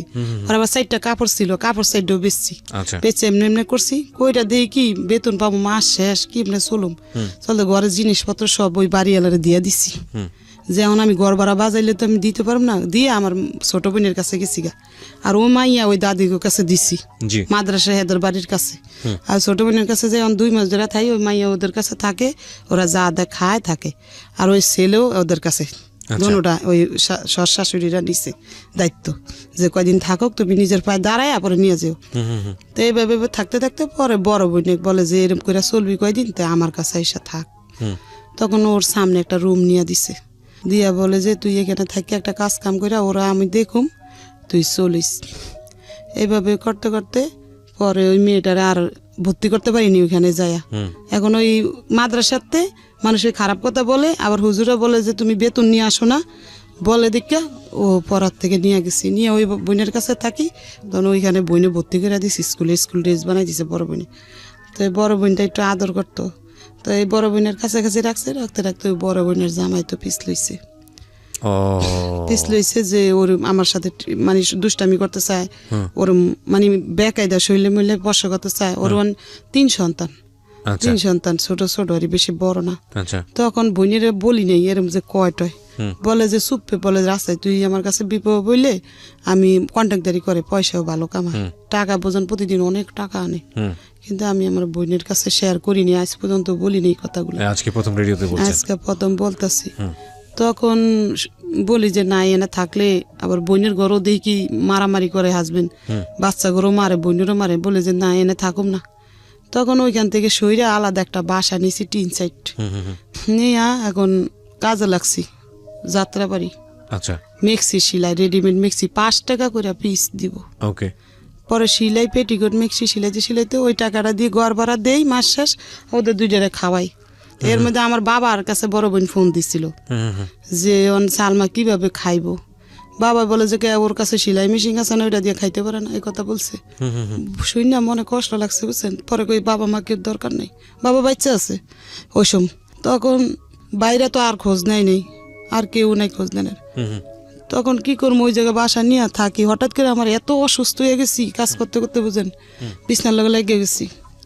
লাগার পরে ওই 2টা লোক, আমার বাবা আবার বোলার থেকে বাড়ি বিক্রি করে নোয়াখালী বাড়ি করছে। করার পরে ওই লোক 2টা আমাদের বাড়ির লোকের এই ক্যান্টনমেন্ট চাকরি করে, আর্মি ক্যান্টনমেন্ট, সিপিলে চাকরি করে। তখন ওরা মানে আমাদেরকে চিনে, তাই শুক্রবারে বিকেলে আর্মিকে বন্ধ থাকে, তো ওরা 2জন আমার বোনের বাসায় আসতো, বোনের জামাইয়ের লগে কথাবার্তা বলতো। উনি আমারে বললো যে তুই কি করস, আমি এরম এরম করি ভাই, কিভাবে চলবো 2টা বাচ্চা নিয়ে। বলে যে তোর ছেলেটারে আমাদেরকে দিয়ে দে ক্যান্টনমেন্টের মধ্যে, ও টুকটাক আমাদের সাথে করবো টরবো থাকবো। তো ছেলেটারে ওরা নিয়ে গেছে ভিতরে। তো নিচে পরে 1 দিন 2 দিন ওরকম দেখছে, ওই ওর বাবা দেখছে, দেখে বলে যে একে বলে যে আমার বোনের ছেলে। মানে আপনার সেকেন্ড হাজবেন্ডের কথা বলছেন আপনি? ওকে, হ্যাঁ। আমার বোনের ছেলে। তখন আপনার প্রথম হাজবেন্ডটা কোথায়? প্রথম হাজবেন্ড ওই রাস্তা ঘুরে খায় টায়, নিশা পানি। আপনার সঙ্গে যোগাযোগ নাই? না যোগাযোগ নাই, 2 বছর হইছে এখন যোগাযোগ নাই। এখন একদিন দেখছি রাস্তায়। ডিভোর্স হয়নি কিন্তু যোগাযোগ নাই? না ডিভোর্স হয়নি। আর ওর সাথে আমার কাবিনও হয়নি, এমনি বিবাহ দিছে, মানে মৌখিকভাবে দিছে তারা। তখন ও একদিন দেখছি রাস্তায়, দেখছি নাক মুখ একবার ফুলা, পাওয়াত ফুলা প্রচুর। এই আমার বড় বোনের জামাইয়ের কাছে যায়, কইতাছে দুলা ভাই আমি 3 দিন ধরে খাই নাই, আমার কটা ভাত দাও। তো আমার বোনের যেমন হোটেলে নিয়ে বলে ভাত বুত খাওয়াই পাঠাই দিছে। আমাদেরকে অনেক বিশ্রায়, সে পায় না, তন্ন করে পাইলে তো আমাদের মারবো, হ্যাঁ। তো পায় না দেখে ও বিশ্রায় টিশ্রায় ওই দোলাই পর ফুইরা থাকে, রাস্তাঘাটে ফুইয়া থাকে, আর মানুষের ওইটা চুরি করে। তখন ওই ঘর নিয়ে থাকি ওই লোকটা বলছে যে তো চল একদিন তোর বোনেরে দেখতে যাব। তো আমারে দেখতে আসছে, দেখতে আসছে একদিন, দেখছে দেখে চলে গেছে। গিয়া ওনার রেশন পাইতো 20 কেজি চাউল আর 15 কেজি আটা। এই রেশনটা ওই লোকটারে দিয়ে আমার বাসায় পাঠাইছে। 3 মাস রেশন পাইতো। মানে সে কি আর্মিতে ছিল? আর্মিতে ওই সময় সার্জেন্ট ছিল। হ্যাঁ সার্জেন্ট ছিল। দেওয়ার পরে একদিন আবার আসছে আমাদের বাসায়, মিষ্টি নিয়ে আসছে। নিয়ে এসে আমি আর আমার ওই ভাইটা দেশের, ওনার সামনে আসছে, আরেকটা ভাইও আসছে, 3 জনই আসছে। 3-4 একটা বাড়িতে অনেক বাড়াইতা ওই বাসায়। তখন আমারে মানে দিছে একটা নাম্বার মুট কইরা লেইকা ফিক্কা মাইরা আমার ঘরে দিছে। ওরা যদি দেখে মাইন্ড করে, ফিক্কা মাইরা দিছে। ওই লগে 100 টাকা দিছে। আচ্ছা দিয়া মানে ওলের মধ্যে লেখা আছে যে আমার কাছে এটা দিয়ে ফোন করবে, এই টাকাটা দিয়া, তুমি জুরিয়ান রেলগেটের থেকে, আচ্ছা তোমার সাথে আমার কথা আছে, এটা লিখছে। তাই আমি তো আর অত পড়ালেখা জানি না, ভালো করে বুঝি না। তো একজনের দিয়ে আমি পড়াইছি, এই সময় আমার ওই বাচ্চা অত মানে পড়তে পারে না, পড়াইছি। পর দেখি কি ওই কথা লেখা। তখন আমি একদিন রেলগেটে ফোন দিছি পরে সে আমার জিজ্ঞাসা করলো যে আপনি কিভাবে চলেন টলেন। তাই আমি বলছি আমি এরকম কাজ করে চলি। বলে যে আচ্ছা আপনি আমার সাথে একটু দেখা করেন, আপনার আমি সিএমএস একটা চাকরির ব্যবস্থা করে দিম। নাম কি ছিল ওনার? খোরশেদ আলম। আচ্ছা না, সিএমএস একটা চাকরির ব্যবস্থা করে দিম। তখন আমি বলছি যে আচ্ছা যদি আমার একটা চাকরির ব্যবস্থা করে দেয় তো আমার ভালো হইব, সরকারি চাকরি হইলে আমি চলতে পারবো 2টা বাচ্চা নিয়ে। এভাবে বাচ্চার বয়স 7 বছর হয়ে গেছে। মানে এটা প্রথম বাচ্চা না? এই যে ওর বয়স আচ্ছা 7-এ পড়ে গেছে এরকম। তখন এই মেয়ে পরে ক্লাস 1-এ মনে পড়ে এরকম হইব, 1-2-তে পড়ে। তখন ছেলে আমার লগে আছে। ছেলে আমার লগে আছে, ওই ঘুরে ঘরে কোনো কাজ করে না। ও তখন ওই ক্যান্টনমেন্ট দিছি, ও কাম পছন্দ হয় না আর ক্যান্টনমেন্টে দিয়েছিলেন কিন্তু ওখানেও কাজ পছন্দ হয় না। ওরা কাপড় দোলাই করে, ওরা আব্বু না, ওরা বসে না পাইনি, ওই সিপিল ওরা কাপড় দোলাই করে আর্মি গো, ওগুলার লগে একটু কাজ কাম করতে দিছিল, কিন্তু করবো না। সে আয়সা পড়ছে, আয়সা ঘরে শুয়ে থাকে, আমি কিছু বললো খেলে টেলে আয়সারাই, আমি যাই লেগা কাজে ও ভাত বুত খাই আবার খেললে খারাপ পোলাবেনের লাগে মিশে পড়াশোনা করেন না, পড়াশোনা করে আপনি শাসন করেও করতে পারেন। শাসন করলে কি বা আমার মানে কিছুই কয় না, আমি মারলে চুপ করে থাকে, আমি গেলে ও খেলে টেলে, আর আমি না দেখলে পলায়া থাকে ভাত বুত খায়, এরকম করে দিন যা রাত পয় ওর খালি না খাইলে না খায় থাকে। বাবা খুবই বাবার কাছে যায় না, এই জন্য বলি বাবা খুব ইম্পর্টেন্ট একটা ফ্যামিলির জন্য, খুবই ইম্পর্টেন্ট। এবং একটা ব্রোকেন ফ্যামিলিতে আসলে যারা বড় হয় তারা বুঝতে পারবে যে একটা মার অ্যাবসেন্স কিংবা একটা বাবার অ্যাবসেন্স ওই পরিবারের জন্য কতটা ভয়ানক বা তার বড় হয়ে ওঠার জন্য কতটা ভয়ানক। বলেন তারপরে কি হলো? আপনি তারপরে এভাবে উনি বলছে চাকরি দিব, বললা চাকরি তো দিব না, আমার লাগে সিটিং বাজি করবো, আমি তো আর বুঝিনি। উনি এভাবে আমার ওই লোকটা দিয়ে একটা মোবাইল কিনা পাঠাইছে, সিটি সেল মোবাইল, সিমও বইরা দিছে, 2,000 টাকা পাঠা ওই লোকটারে দিয়া পাঠাইলে আমি ওই টাকাটা দিয়ে স্যালাইন মেলাইন নেই, এটা মানে আমার বড় বোনে জানে না ওই লোকটা পাঠাইছে, জানে মনে আমার কাজের টাকা, এই মানে আমি আনছি কাজের থেকে ওই যাত্রাবাড়ির থেকে, তখন ওইটা দিয়ে স্যালাইন মেলাইন নিয়েছি, শরীরে একটু সুস্থ হয়েছি, আবার কাজ করি। তো হঠাৎ করে আমি ভাবলাম লোকটা আমার অনেক কিছু বলে, মানে যে আমি তোমার দায়িত্ব নিব, তোমার কাজ করা লাগবো না, আমি 20,000 টাকা বেতন পাই, রেশন পাই, আমার কেউ নাই খাওয়া। ছিল? হ্যাঁ, বিবাহিত 2টা বাচ্চাও ছিল না। এটা আপনি জানতেন? না, জানতাম না। আমার ওই ওরে হাত করে নিছে ওই লোকটারে, কারে? ওই যে আমাদের দেশের ওই লোকটারে হাত করে নিছে, বলতে না। হ্যাঁ, তখন জানতাম না কিছু, তখন বলে এগুলো, আমি বলি না ভাই আমার 2টা বাচ্চা আছে, এটা নিয়ে কেউ সংসার করে কিনা, করে না, করলো পরে আমার বাচ্চাটি লাত্তি লুত্তি দিয়ে ফালাই দিবেন আপনি, বলে যে সবাই একরকম মনে করেন না আপনি। দেখলাম লোকটা অনেক ব্যবহার ভালো টালো, এরকম দুর্বল হয়ে গেছি একদম, মানে তার প্রতি। ওই স্যার সে বলে যে তোমার বোনের কাছাকাছি তুমি থাইকো না, তুমি আমি একটা বাসা নিয়ে দিই, তুমি ওখানে বাসা নাও। তখন আমি বলছি যে না, বাসা তো নিব আমি, কিন্তু সেই বাসা আবার আমার কে দিব? বলে যে আমি দিব। তখন আমি বাসাটা ছাইরা ওই পারে রেলগেটের ওই পারে একটা বাসা নিছি, ভাড়া মনে 4,000 টাকা হইব না, 3,500 টাকা বাসা ভাড়া নিয়ে আমার 2 ছেলে মেয়ে নিয়ে আমি ওইখানে গেছি।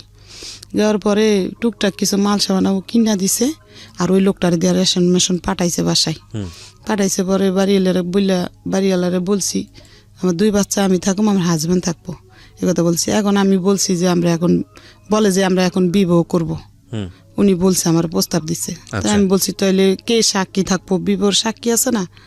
তখন ওই লোকটা আর একটা লোক, এই 2 জন সরকার, একজন মৌলবী ডাইকা আমরা বিবাহ করছি। আচ্ছা, তো এই বিয়ে করার আগে তো আপনার আগের হাজবেন্ডের সাথে আপনার তো সেই অর্থে সম্পর্ক ছিল না, তার চিনিও না, জানিও, দেখিও না, আর তারে এই 2 বছর সে আমার কোনো খোঁজ খবর না, আমরাও তার খোঁজ খবর না। আপনি বিয়ে করার আগে আপনার ছেলের মেয়েদের সঙ্গে আলোচনা করছিলেন যে আমি এরকম একটা বিয়ে শাদীতে এরকম? বলি আপনারে, তখন আমি বিবাহ করতে চাইছি, কিন্তু আমার এই মেয়ে বাধা দিচ্ছে। আচ্ছা, ছেলে কিছু বলে না, ছেলে যে এনে রাইতে এনে খাই, আচ্ছা, ছেলেও বোঝে না সব কিছু, মানে অন্যরকম। ও মেলে বলে যে না, এরে আমি বাবা বললে স্বীকার করুম না। আচ্ছা, বোঝে সব, বলে যে না। আমি বলি যে থাক বাবা, আমরা ঘর নিতে গেলে ঘর দিব না আমাদেরকে। মানুষে বলে যে ঘর নিতে আইসেন আপনার হাজবেন্ড কি করে? বলি যে আমার 2 বাচ্চা আর আমি। বলে যে না, বাসা দিব না, আপনি কিভাবে বাসা ভাড়া দিবেন, এই কথা বলে। তখন ওরে বললাম যে একটা গাছের তলে যদি থাইকা তোমরা বাবার পরিচয় দিয়ে থাকো, মানুষ সম্মান দিব তোমাদেরকে যে তোমার বাবা। This is our society, Priya Shroda. This is our society, and of course you have to face it. দেখুন, আজকে যে মানুষটার জীবন গল্প আমি এখানে তুলে ধরছি, সমাজের একেবারে প্রান্তিক পর্যায়ে, প্রান্তিক অনেকেই বুঝবেন না বলি, নিম্ন পর্যায়ের একজন মানুষ, দিন এনে কোনো রকম একবেলা পেট পুড়ে খেটে খাওয়া একজন মানুষ, এবং সেই মানুষটা যদি নারী হয় তাহলে তার জীবন সংগ্রাম কতটা ভয়ানক হতে পারে এটা জীবন গল্পে নতুন করে প্রমাণ দেওয়ার কিছু নেই। কিন্তু এইরকম একটা পরিবারেরই তার একটা সন্তান, সে রেপড, যার 11 বছর বয়স। Can you imagine the situation? Okay, আমরা সামনের দিকে আগাই। হ্যাঁ, বলেন। তারপরে বিবাহ করার পরে উনি সেদিন আমাদের বাসায় ছিল, কিন্তু আমার ছেলে ছিল না, ছেলে আবার ক্যান্টনমেন্টের ভিতরে ওদের সাথে থাকে। আমার এই মেয়ে ছিল বাসায়, তখন এই মেয়ে কান্দে দেখে সে চকলেট মকলেট এনে ওরা দিছে। তখন আমাদের বাসায় রাত্রে ছিল, থাকার পরে সকালে সে অফিসে গেছে, অফিসে যে অফিস করে আমার কাছে মানে প্রতিদিন থাকে না, ইউনিটে থাকে। কিলে হঠাৎ করে থাকে, ইউনিটের কেউ জানলে না মাইন্ড করতে পারে, এর লাগে ইউনিটে ঘুমায়, মাঝে মাঝে এসে আমার কাছে থাকে এরকম করে 2-3 মাস হয়ে গেছে। তখনও জানেন না আপনি যে ওনার আগের একটা বিয়ে আছে? না, যায় না, দেশে যায় না। আচ্ছা, 2004 সালে বিয়ে হয়েছে, তারপরে থাকতে 2006 সালেও প্যাড হয়েছে। মানে এই মেয়েটা যে মেয়েটা বলতে আজকে ভিকটিম। আচ্ছা, হ্যাঁ, ও ভালোই, লোকটা ভালো, আমার সাথে ব্যবহারও ভালো করতো সব সময়, আমার কোনোদিন মারতো না, খারাপ একটা বকও দিত না, রেশন সবই দিত আমার, তেল। আর আমি ওই কাজটা ছাড়ি নেই, কাজটা করি, মানে একবার কাজ বন্ধ করে দিইনি, যে তার নির্ভয় করে থাকবো সেটা না, যে আমারটা দিয়ে আমার বাচ্চার খরচ চালাইতে পারবো, তারটা দিয়ে আমি ঘর ভাড়া দিব, এরকম। তখন এইভাবে ভেবে ওই বাচ্চা আমার ডেলিভারি হয়েছে। বাচ্চার যেসব 2.5 বছর বয়স, তখন ওনার কুস্টিং হয়ে গেছে। পোস্টিং? হ্যাঁ, হয়েছে হইলো আপনার যমুনা ব্রিজের গোড়ায়। ওকে। তখন উনি যমুনার গোড়ায় চলে গেছে, আমাদেরকে ওইখানে রাইকা। আচ্ছা। চলে যাওয়ার পরে ওইখান থেকে আসে, প্রতি বৃহস্পতিবারে নাইট ফাস্ট নেয়, বৃহস্পতিবার রাত্রে আসে, শুক্রবারে সারাদিন থেকে, শনিবারে সারাদিন থেকে বিকালে চলে যায়। ওকে। এভাবে সংসার করতে করতে ওই মেয়ের 2.5 বছর হয়ে গেছে। এই যে এই মেয়েটা? হ্যাঁ, এই মেয়েটার 2.5 বছর বয়স হয়েছে এখন। কাজ ছাইরা দিছি, আমার হাজবেন্ড মানে সন্দেহ করে যে কাজ করতে যাইতে পারবা না, মানে সারাদিনে ফোন দেয় ওই যমুনার গোড়ার থেকে, আবার ওদের সাথে কথা বলতে চাইতো। আমি যদি বাজারে যেতাম তারপর 10 বার ফোন দিয়ে লাইতো। এরপরে আমি কাজটা ছাইরা দিছি, যে আমরা সন্দেহ করবো আমার এই সংসার ডোবাঙ্গে দিব গা। কাজ ছাইরা দিয়ে বাচ্চার 2.5 বছর বয়স। হঠাৎ করে একদিন আমার মেজে বোনটা আসছে, এর মধ্যে আমার বড় বোনও জেনে গেছে, ছোট বোনও জেনে গেছে, আমি বিবাহ বসছি, ফ্যামিলির সবাই জানছে, আমার বাবাও জানছে। তখন উনি একদিন আমাদের বাসায় আসছে পর আমার বোনের ছেলে আবার স্টেডিয়াম চাকরি করে, ছবি বানায়। আচ্ছা। ক্যামেরা নিয়ে আসছিল আমাদের বাসায়, দেশে যাইব ওর মার সাথে। তো হঠাৎ করে আমার এই মেয়ে ওর বাবার কোলে ছবি তুলে নিছে। আমার হাজবেন্ড কখনো আমার লোক ছবি টবি তুলতো না, তো ওদিন গিয়ে প্রথম বাবার সাথে কোলে 2.5-3 বছরের ছবি তুলে নিচ্ছে, 2.5 বছরের 3 বছরের ছবি তুলে নিছে ছবিগুলা রাখছে। হঠাৎ করে 2009 সালে আমার সাথে উনি আর যোগাযোগ রাখে নাই, ওই যমুনার গোড়ার থেকে। আচ্ছা। আর খোঁজ খবর নাই ওনার। এখন 2 বছর হইছে, ওনারে আমি বিশ্রে আর পাই না। মানে খোরশেদ আলমকে? হ্যাঁ, ওনার দেশের বাড়ির ঠিকানা কইছে, কিন্তু আমি বিশ্রে মানে পাইতাছি না, ওনার যাইনি। আপনাকে যে বিয়ে করেছিল সেখানে কি কোনো কাবিন হয় নাই?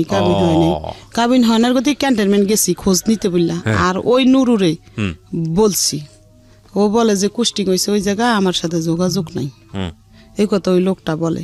আচ্ছা। আর গেটে জিজ্ঞাসা করছি যে কেন বিশ্রাম, আমার হাজবেন্ড আবার আমার না করছিল, যে কেউর কাছে বললো না আমি তোমার বিয়ে করছিল, আমার চাকরি চলে যাবো। কিন্তু আমি বুঝতাম না কেন চাকরি যাইব, ওই যে ওর বউ আছে, আবার দ্বিতীয় বিয়ে করলে চাকরি যাইব, এটা আমার বোঝাইতে চাইছে, কিন্তু আমি বুঝতে পারি নাই। আচ্ছা।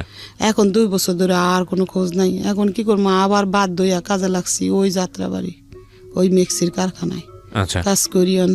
এখন 2 মেয়ে হয়ে গেছে, মানে এই মেয়ের লাগে মেয়ে ওরে রাখা লাগে, কি করবো, রাখতে হয় বাধ্যতা। রাখে কাজ করে কোনো মতো চলি 2 বছর ডেইলি ফোন দিতাম 4-5 বার, প্রত্যেকটা সিম বন্ধ করে লাইছে। বন্ধ করে একটা লোক দিয়ে ফোন দিছে এখন আমারে, ওর একটা ফ্রেন্ড দিয়া বলে যে ও আপনার হাজবেন্ড অসুস্থ, মাদ্রাস নিয়ে গেছে, অ্যাক্সিডেন্ট হয়েছে, আপনি অপেক্ষা করেন, ও মাদ্রাসতে আসলে আপনার কাছে ফিরে যাব।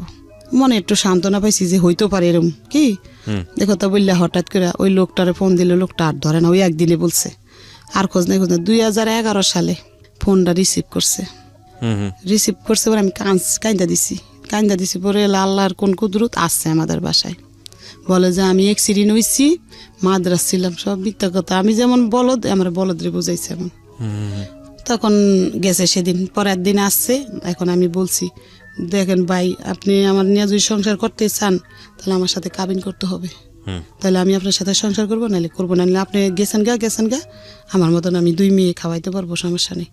পরে বলে যে করবো, আমি কাবিন করবো। তখন উনি আর আমি শনি আকরা গেছি, তখন আমি আর উনি গেছি, গিয়া আমরা ওইখানে রেজিস্ট্রি কাবিন করছি, আবার এমনি কাবিনও করছি, 2টাই করছি।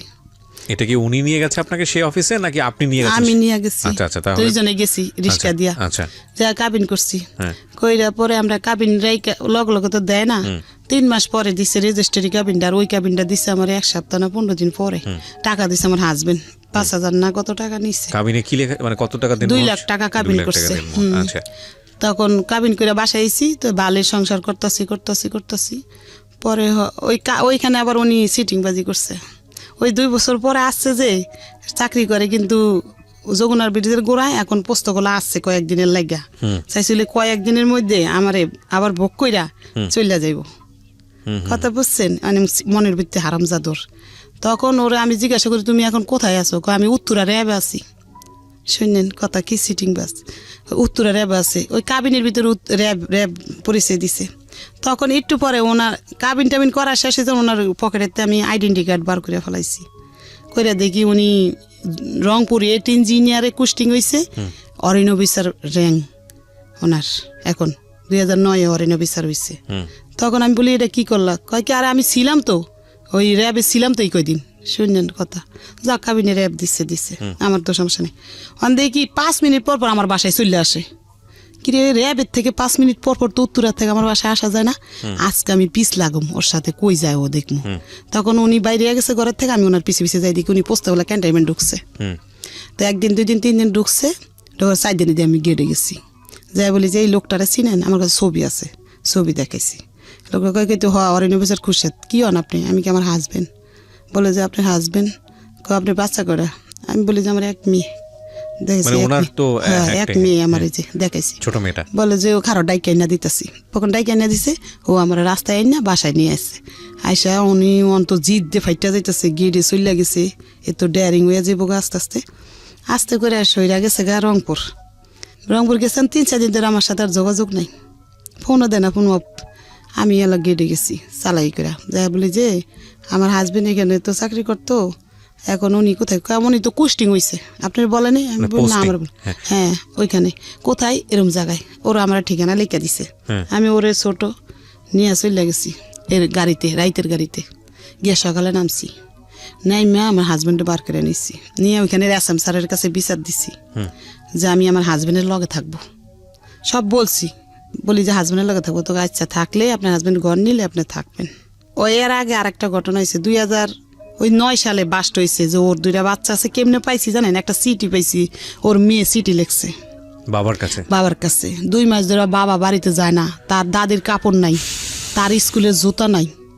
এই সিটিটা আমি পাইছি, পায়ানা সিটিটা আমি একজনের দিয়ে পড়াইছি। আমি পড়তে জানি না, তো পড়াইয়া দেখি কি বাচ্চাটির কষ্টের কথা লেখছে এটার ভিতরে। হইনা আমার খারাপ। তখন আমি এটা মানে গোটপিট করছি। ওই যাই না গেছি দিকে ওই পলাইয়া গেছে ওই 2 বছর আর আসে নাই।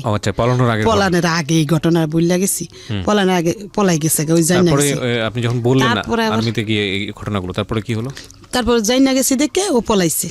ওই সিডি আমার কাছে আজও আছে, আমি রাইকা দিছি সিডি গুলা। তখন পলাইছে, ওই যে পলানের পরে 2011 আইছে, কাবিন করলাম, করার পরে ওইখানে গেছি। ধরলেন ওরে ফাইনালি তো গিয়ে ধরলেন? দর্শি আমরা স্বীকার করছে। হ্যাঁ না সেটা ঠিক আছে, তারপরে কি হলো? মানে ওখান থেকে কি বললো? আপনাদের একসাথে থাকার নিয়ম দিচ্ছে। তারপর যে আপনার হাজবেন্ড ঘর নিলে আউটে বাসা নিব, আপনি থাকেন তার সাথে, নিয়ম দিচ্ছে, থাকেন আপনি, সমস্যা নাই। তখন আমি চলে আসছি ঢাকা, যে মাল সামানা নিয়ে পরে যাওয়া লাগবো, ঘর নেওয়ার পরে ঢাকা চলে আসছি আমার বাবুরে নিয়ে। আসার পর ও গাড়িতে উঠাই দিছে, চলে আসছি। আইসা থাকতাছি ওইখানে আসাম স্যারের বলছে কি আমি ঢাকা পোস্টিং নিতে চাই, তাহলে আমার 2টা ফ্যামিলির আমি দেখতে পারবো। ঢাকা পোস্টিং নিতে চাই? হ্যাঁ। তখন মিরপুর স্টাফ কলেজ 12 নম্বরে পোস্টিং নিচ্ছে উনি। আচ্ছা। নেওয়ার পরে আমাদেরকে এখান থেকে বাসা ছাইরা আমাদেরকে, এখন মানে আমার ছেলে অনেক বড় হয়েছে, 17 বছর হয়েছে ছেলের। তখন আমি মনে করছি যে আমার হাজবেন্ড ওইখানে রুম নিব মনে একটা, ওখানে আমার 2 মেয়ে, আবার এই ছেলে কোথায় নিবো, ও কাজ করে এখানে, তো তুমি তো দাদির কাছে থাকো আর আমি ওদেরকে নিয়ে ওখানে যাই, তারপরে তোমারে নিয়ে যাবো পরে। ছেলের ওর দাদি ওই সৎ দাদির কাছে রাইখা গেছি। আমার হাজবেন্ডের এই হলো বাসা আর এই হলো অফিস কাছাকাছি, কিন্তু আমার হাজবেন্ড বলে যে আমার অফিস অনেক দূরে, কিন্তু আমি যেখানে বাসা তখনও একটা লুকোচুরির ব্যাপার-স্যাপার ছিল। হ্যাঁ, তখনও উনি আমার সাথে গোটপিট করে। আমি বলি যে কত জ্বর আসছে, মানে জ্বর আইছে। পরে আমি বলি যে ভাবি জ্বর আইছে, কি করব? কয় কি কেন, আপনি তো সব কিছু সরকারিভাবে পাবেন। বলে যে আমার সাথে জানতো, চলেন দেখায়। কে খুশির সাহেব বলে না কিছু? আমি বলি উনি তো বলে ওনার অফিস অনেক দূরে। বলে যে ওনার অফিস অনেক দূরে, এই কথা বললো কেন? বুঝি না তো কিছু, ভাবি আপনাদের বেশি কি গোটপিট আছে? আমি না, বলে যে আমার লাগে লোন। তখন আমি ঢুকছি ডাক্তার দেখাইতে, ঢুকার পরে এখন বলে যে বই করা ছাড়া তো ডাক্তার দেখাইতে দিব না। তখন আমার হাজব্যান্ড আমি ফোন দিছি যে আমি ডাক্তার দেখাইতে আইছি। বলে যে ভালো করছেন ডাক্তার, ও ইউনিটের ভিতরে মানে অফিসের ভিতরে। তখন উনি একটা সৈনিক জসিম নাম ওরে পাঠাইছে যে তোমার ভাবি আসছে, যাও একটা বই করে দাওগা। তখন যায় মানে বই করা লাগে, একটা বই কিন না, ওটার মধ্যে মানে স্যারেরা সিল মারবো, তারপরে ডাক্তার দেখানোর নিয়ম। তখন আমি ডাক্তার দেখায় বাসাইছি। রাত্রে জিজ্ঞাসা করছি, আমি কি আপনি বললেন না আপনার অফিস অনেক দূরে?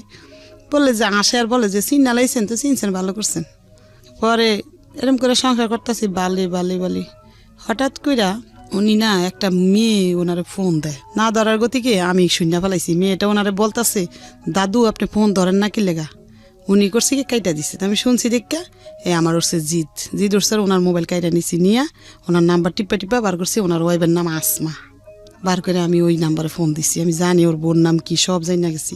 ফোন দিয়া বলি যে এরকম আপনার হাজবেন্ড ঢাকা একটা বিয়ে করছে, আপনি জানেন? বলে যে না তো। তখন তো দেশে শূন্য লাইছে সবাই। শোনার পরে ওই বউ মানে দেশে কান্দাগাড়ি করতেছে, ঢাকাইব। তখন ওই বউ ঢাকা আইছে, আইসা বাসা নিতে চাইছে 12 নাম্বার। আমার হাজবেন্ড বাসা নিয়ে দেয়নি, বলছে যে তুই যদি এখন এখানে বাসা নেস তাহলে আমার চাকরিটা চলে যাবো গা। এ কথা বললে ওই বউ আসছে ঢাকা, আইসা ওরা তেলমুল মাইকা দেশে পাঠাই দিছে। 3 মাস পরে আমার বাবু পেটাইছে। তখন বলে যে বাচ্চা নিছোস হ্যান ত্যান, মানে এরম নিব না বাচ্চা। তখন ও প্যাড হইছে। তখন আমি প্যাড হইতে 12 নাম্বার তখন আমার বাসা চিজ করে ফালাইবো, মানে এখান থেকে চিজ করে অনেক দূরে ফাটাইবো। তো দূরে ফাটাইছে, মানে ও 12 নাম্বার দিকে পাঠাই দিছে। ওইখানে আবার এই বাচ্চা ভর্তি হয়েছে, তো ওদের লাগে দাঁড়ে। এখন ও করে কি ইউনিটে ঘুমাই থাকে, আমাদের ওইখানে যায় না, ওই বাসার কলেজের ভিতরে ঘুমাই থাকে, যায় না। জানা দিকে দিতে আমার ওই ছেলে ফোন দিছে, একটা মেয়ে বিয়া করছে, একটা মেয়েরে ফোন দিছে আর আমার হাজবেন্ড বলছে আসো আমি নিয়ে আসি তোমাদের। আইনা করছে কি আমার বাসায় বউ সহকার দিয়া ও নিয়ে আর আমার বাসায়ও জানা, আমাদের খোঁজ খবর লয় না। এই দেন সামনাসামনি থাকে, আপনি টাকা পয়সা দেয় মাস শেষ, আর এমনি রাত্রে আসেও না বাসায় কিছু না। তখন আমি ওই ছেলে বোরে এখন নিব না, আমি ওদেরকে আনবো কেন? ওরা আইসা মারামারি করে দুইজনে ঘরের ভিতরে। ছোট ছোট মানুষ তো বিয়া করছে 17 বছরে, বুঝেন না? মারামারি করে বোর সাথে। কোথার মেয়ে? কুমিল্লার মেয়ে, কুমিল্লা ক্যান্টনমেন্টের দরের। মারামারি করে দেখে আমি একটা ঘরে ড্রেসিং টেবিল ছিল আমার আগের, ওটা বিক্রি করে ওদেরকে 2000 টাকা দিয়া কইছি তোমরা যাও গা, শ্বশুর বাড়িতে থাকো আন তুমি, পরে আমি ঢাকা যাই কি করি তোমার একটা লাইন করে আমি দিতে পারছি। তখন উনি ওই আমার ওই ছেলে ধরেন হয়েছে সিয়ামেসে, হওয়ার আগে 3 দিন আগে ও চলে গেছে পোস্টিংয়ে। আমার হাজবেন্ড আর আসে নেই। 3 দিন পরে আমার হাজবেন্ড আসছে, এর মধ্যে আমার বোন আইসে, মেজে বোন বাইর বউ আসছে দেশের থেকে। ওরা আমার যত্ন করতেছে। দেশে বলছি দেখা উনি জিদের ঠেলা, আগে তো ভালো বাজার করছে, দেশে বলছি বলে জিদের ঠেলা উনি আমার ঘরে কোনো বাজার করে না। এখন ওনার কুষ্টিম শেষে উনি যশোর চলে গেছে। যাওয়ার পরে আমাদের কোনো টাকা পয়সা দেন, আমাদের ওইখানে ফালাইয়া রেখে গেছে। এখন কি করবো, গেছি যশোর, যাই ওইখানে ইউনিটে টলছি পরে আমার টাকা দিচ্ছে এদিন 10,000 দিছে, পরে আমি আবার চলে আসছি। ওইটা দিয়ে বাড়িওয়ালারা দিছি কয় টাকা জানি, ঘর ভাড়া 4-5 হাজার টাকা, আড্ডা দিয়া চলতেছি। কোনো মধ্যে চলতে 2 মাস টাকা পাঠাইছে বিকাশে। পাঠানোর পরে না আবার 2 মাস টাকা পাঠায় না, 2 মাসের ভাড়া বাজ্যা গেছে। তারপর আবার ওই বাবুরে নিয়ে 22 মাসের এখন গাড়ি তুলছি, গিয়ে গেটে গেছি। পরে ওই লোকজনে আমার হাজব্যান্ডটাই কিনে দিয়েছে, তা হাজব্যান্ডে নিয়ে গেছে, নিয়ে এক সৈনিকের বাসায় উঠাইছে। ওটা ওই সৈনিকের কইছে খাওয়া দাওয়া দিতে, দিয়া 2 দিন ধরে আমি ওই সৈনিকের বাসায়, আমার হাজব্যান্ড আমার খোঁজ খবরও নাই না, যায়ও নি আমার কাছে। তখন আমি নিচে নামিয়া গেছি ওরে কোলে নিয়ে, নামিয়া আমি ইউনিটের ভিতরে ঢুকছি। ঢুকা কমান্ডাররা মানে মিটিং করতেছে, তাই আমার ডাকছে যে কে, কইছে অনুকের ও ভাই। তা আমার যাই জিজ্ঞাসা করতেছে, লেফটেন্যান্ট কর্নেল উনি আমার জিজ্ঞাসা করে গেছি। পরে জিজ্ঞাসা করবো কেন আসছেন, কি বালা মন্দ, তা জিজ্ঞাসা না করে আমার হাজবেন্ড দাঁড়ায় রয়েছে। ও বানাইয়া কইছে ওর বিয়ে হয়েছে আগে, তো আমার তো বিয়ে হয়েছে জানি আমি, সে বিয়ে করছে। বলে যে আপনার কয়টা বিয়ে হয়েছে? আমি কি স্যার আমার আগে বিয়ে হয়েছে, একটা বাচ্চা আছে, মেয়ে বাচ্চা আমার, আমি এটা বলছি। তখন এই কথা বলছে পরে আমি কি স্যার শোনেন, আপনি সুস্থ বিচার করেন, যদি সুস্থ বিচার না করেন আল্লাহর কাছে ঠেকা থাকবেন, এটা বলছি। পরে আমার হাজব্যান্ডটা উনি গালাগালি করছে, তো থাপ্পড় দিয়ে তোর কানা উঠে ফাটালামু, বেদব কোথায় গা তুই বিবাহ করছো, খাউন করছো না, বলছে। পরে আমি চলে আসছি, চলে আইসা আমারে মানে আমার হাজব্যান্ড গালাগালি করছে বিচ্ছিরিভাবে, বাইরে নামিয়া গালাগালি করছে। আমি ওই বাবুরা 22 মাসের কোলে মাথা ঠিক ছিল না, ওই ক্যান্টনমেন্টের গেটের সামনে আসছিল ট্রেনের রাস্তা, একবার গেটের সামনে। আমি যে সময় ট্রেনের তলে যাই, ওনারা আমার টানাটানি করছে, আর্মির লোকেরা, যে ভাবি এই কাজটা করেন না, আপনি ভালো না। এই ভদ্রমহিলার জীবনের গল্প আসলে সারা রাত শুনলেও শেষ হবে না। কিছু কিছু জায়গায় আমাদের স্কুইজ করতে হচ্ছে, কারণ আমাদের গল্পের যে মূল জায়গাটা। তুই ভর্তি করছি এই মেয়েরে ওই সরকারি স্কুলে, আর ওই মেয়েরে ক্লাস বেসরকারি, ওটা সরকারি 9-এ ভর্তি করছি। এখন এদের পড়ার খরচ আমি চালাই, ওই মিশিং এর কাজ দিয়া কোনো মতে জীবনযাপন করি আমি, বোঝেন। আর একবেলা খাই আর একবেলা খাইও না, ওদের পড়ালেখা চালাই। ও বাচ্চা, ছোট বাচ্চা জানেন, দুধের লেগে কান্না করতো, দুধ দিতাম না, চিনি গুলাই ফিটারের মধ্যে খাওয়াই রাখছি, বাচ্চাটার আমি বড় করতেছি। এভাবে চালাই, বাচ্চাটির পড়ালেখা বন্ধ করি নাই। কই এরা পড়ালেখা করলে আমি তো মূর্খ, কিছুই জানি না, জীবনে এরা বড় মানুষ হইতে পারবো। খালি এদের পড়ালেখার কথাই কইতাম, ঘরে আইলো কইতাম মা তোমরা সুন্দর করে পড়ো। এরম করতে করতে আমি কিস্তিতে টাকা উড়াইয়া দেই ফুদে মানুষে বিক্রি করে, কাপড় চোপড় অনেক বেচা কিনা হয়। আমি ওগুলো আইন এক এক জায়গাতে সাপ্লাই করে বিক্রি করতেছি। এখন ওই মিশিংয়ে আছে এখনো ঘরে আমার। এই ঘটনাটা ওর বড় বোন বলতে চাচ্ছে। প্রিয় শ্রোতা, আমরা মাকে এতক্ষণ পর্যন্ত ফ্লোর দিয়ে রেখেছিলাম এবং আপনাদের সদয় অবগতির জন্য জানাচ্ছি। হ্যাঁ, নিশ্চয়ই আপনাকে দিব ফ্লোর। একটা মার জন্য কতটা ভয়ানক হতে পারে এই সন্তানদের ঘটনা বর্ণনা করা। আল্লাহ মাফ করুক, আমি আর কিছু বলতে চাচ্ছি না, আমি স্পিচলেস টোটালি। আচ্ছা ঠিক আছে, বড় বোনকে হ্যাঁ বলেন। তারপরে দেখেন বড় মেয়ে ক্লাস এসএসসি পরীক্ষা দিল, দিয়া এগারেটার উপরে উঠাইছে। ও সরকারি কলেজে চান্স পাইছে, সরকারি কলেজে পড়ালেখা করে। ওর খরচ আমার লাগে না অত বেশি, অল্প অল্প। ও টিউশনই করে, মানুষের বাসায় দিই নি টিউশনই করতে। যে মানুষ যদি আমার মেয়ের দিকে খারাপ নজরে তাকাইলে কের বাসায় টিউশনই করতে দেয় না। ও ঘরে যা পড়ায় তা দিয়ে চলে। আর আমি কাপড় বেশি জানেন, বিকালবেলা জুরিয়ান রেল গেট যে কাপড় বেশি, হাজার হাজার মানুষের দেখছে এই বোরকার মুখ ডাইকে সারাদিন কাপড় বেশি। আমি কেউ যেন দেখলে কইতে পারেন আমার বাচ্চারা কাপড় আলির মাইয়া খোটা না জান দেয় লেগে, জানেন আমি এরকম করে চালি। আর আজকে আমি সাজানো সংসার আমার ধ্বংস। আমি আসতেছি প্রিয় শ্রোতা, আমি এখানেই আপনাদেরকে নোট করতে চাই যে এই হচ্ছে আমাদের আসল জায়গাতে আসা। এতক্ষণ আসার জন্য আমি এতক্ষণ আপনাদেরকে একটা বর্ণনার মধ্যে রেখেছি।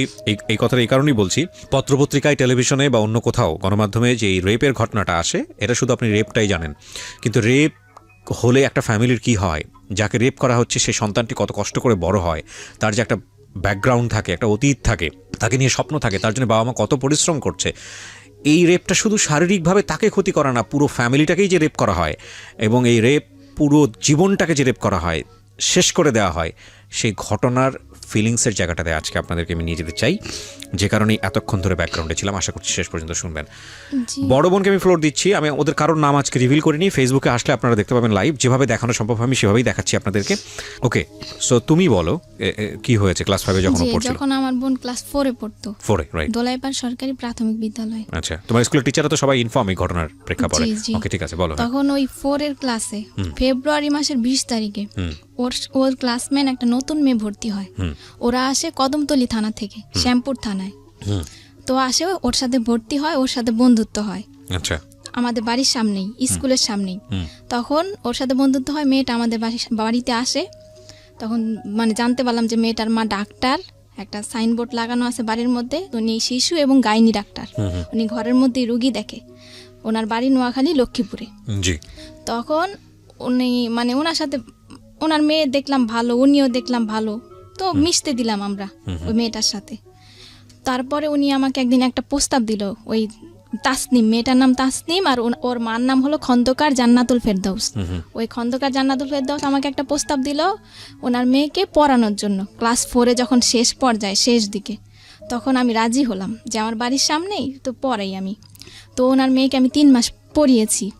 পড়ানোর পরে আমি দেখতে পেলাম যে ওনাদের ঘরে অনেক লোকজন আসে, আর ওনাদের ঘরে মেয়ে থাকে, বলে যে আমার বোনের মেয়ে। লোকজন আসে আর উনি আমাকে মানে অনেক ধরনের কথা বলতো, যেগুলো আমার মানে একটু খারাপ লাগতো। যেমন বলতো যে আমার একটা গেস্ট আসছে, তো এজন্য আমি একটু পরিপাটি হচ্ছি, আমার অনেক ভদ্র গেস্ট। আবার অনেক মাঝে মধ্যে অনেক ফোনে নোংরা কথা বলতো। তখন মানে আমার অনেক, ওনার হাজবেন্ড ছিল না বাসায়? না, ওনার হাজবেন্ড নাকি লন্ডন থাকে। তো ওনার মেয়েকে 3 মাস পড়ানোর পর আমার মাকে আমি এসে বলেছি যে মা এরকম ওনার ঘরে লোকজন আসে। তখন আমার আম্মু বলছে যে তাহলে হয়তো বা মহিলাটা ভালো না, পড়ানো ছেড়ে দাও। আমি পড়ানো ছেড়ে দিয়েছি, আর আমার ছোট বোনকে ওনাদের বাসায় যেতে নিষেধ করেছি, যে ওনাদের বাসায় যাবা না। ও 3 মাস ধরে ওনাদের ঘরে একটা লোক থাকে, বলে যে ওনার ভাই। এজন্য আমার মা বলছে যে ওনার ভাই আছে অবিবাহিত, তুমি ওনাদের বাসায় যাবা না ওর সাথে। আমার ছোট বোন নিষেধ করা হয়েছে ওদের বাসায় যেতে না। এখন 5-এ উঠছে, আমার বোনও উঠছে, আর ওই তাসনিম, যে মেয়েটা তাসনিম, ও এখন 5-এ উঠার পরে ওই মহিলা কিন্তু আমার ছোট বোনের অনেক খোঁজ খবর নিত ক্লাস 4 থেকেই। আর ওনার নাম্বারটা আমার কাছে ছিল, ওই যে আমি যে ওনার মেয়েকে পড়িয়েছি তখন ওনার নাম্বারটা আমাদের মোবাইলে সেভ করা ছিল। ওই তো আমাদের নাম্বারে ফোন দিয়ে আমার মাকে জিজ্ঞেস করতো, আমাকে রাস্তায় দেখা হইলে জিজ্ঞেস করতো। ছোট বোনের শুধু খবর নিত উনি, যে ওর কি খবর, মোবাইল করে করেও। তো ওর সাথে কি হয়েছে আমরা জানি না, নভেম্বরের 8 তারিখ বৃহস্পতিবার ছিল ওই দিন, কোচিং ছুটি হয়েছে 3টায়। স্কুলেই কোচিং করে, এজন্য আমরা টাকাও দেই, সরকারি স্কুল, কোচিং বাধ্যতামূলক। তো আমরা টাকা দেই, কোচিং করে। ওই দিন 3টা বাজে কোচিং ছুটি হয়েছে, এমনি অন্যান্য দিন 4টায় ছুটি হয়। তো একটু দেরি হয়েছে। ও আমাদের বাড়ির সামনে আবার থাকে আরেকটা মেয়ে, মারিয়া ওর নাম। তখন মারিয়াকে ডাক দিছি আমি যে, মারিয়া, আমার ছোট বোন তো তোমার সাথে আসে প্রতিদিন, আজকে আসে নাই কেন? বলে যে ও তো আগেই চলে গেছে, কে যেন বলছে যে ও আগেই চলে গেছে। তখন আমি আমার আম্মুরে পাঠাইছি যে আম্মু যাও, তুমি স্কুলে যাও। আর স্কুলে গেছে, স্কুল পুরা খুঁজছি আমরা, মানে প্রাথমিকভাবে যাদেরকে কাছে পাওয়া হয়েছে সবাইকে জিজ্ঞাসাবাদ করছে আমার আম্মু। স্কুলের প্রধান শিক্ষক সালাউদ্দিন, ওনাকেও বলছে আমার আম্মু, কিন্তু উনি কোনো গুরুত্ব দেয় নাই বিষয়টা। মানে একটা স্টুডেন্ট যে হারানো গেছে, উনি কোনো গুরুত্বই দিল না যে একটা মেয়ে, মানে ওর সাথে খারাপ কিছু হইতে পারে, আমার কিছু দায়িত্ব আছে, আমি যে প্রধান শিক্ষক, আমি কিছু দায়িত্ব পালন করি। উনি ওনার মতো বাচ্চা পড়াচ্ছে ঘরে।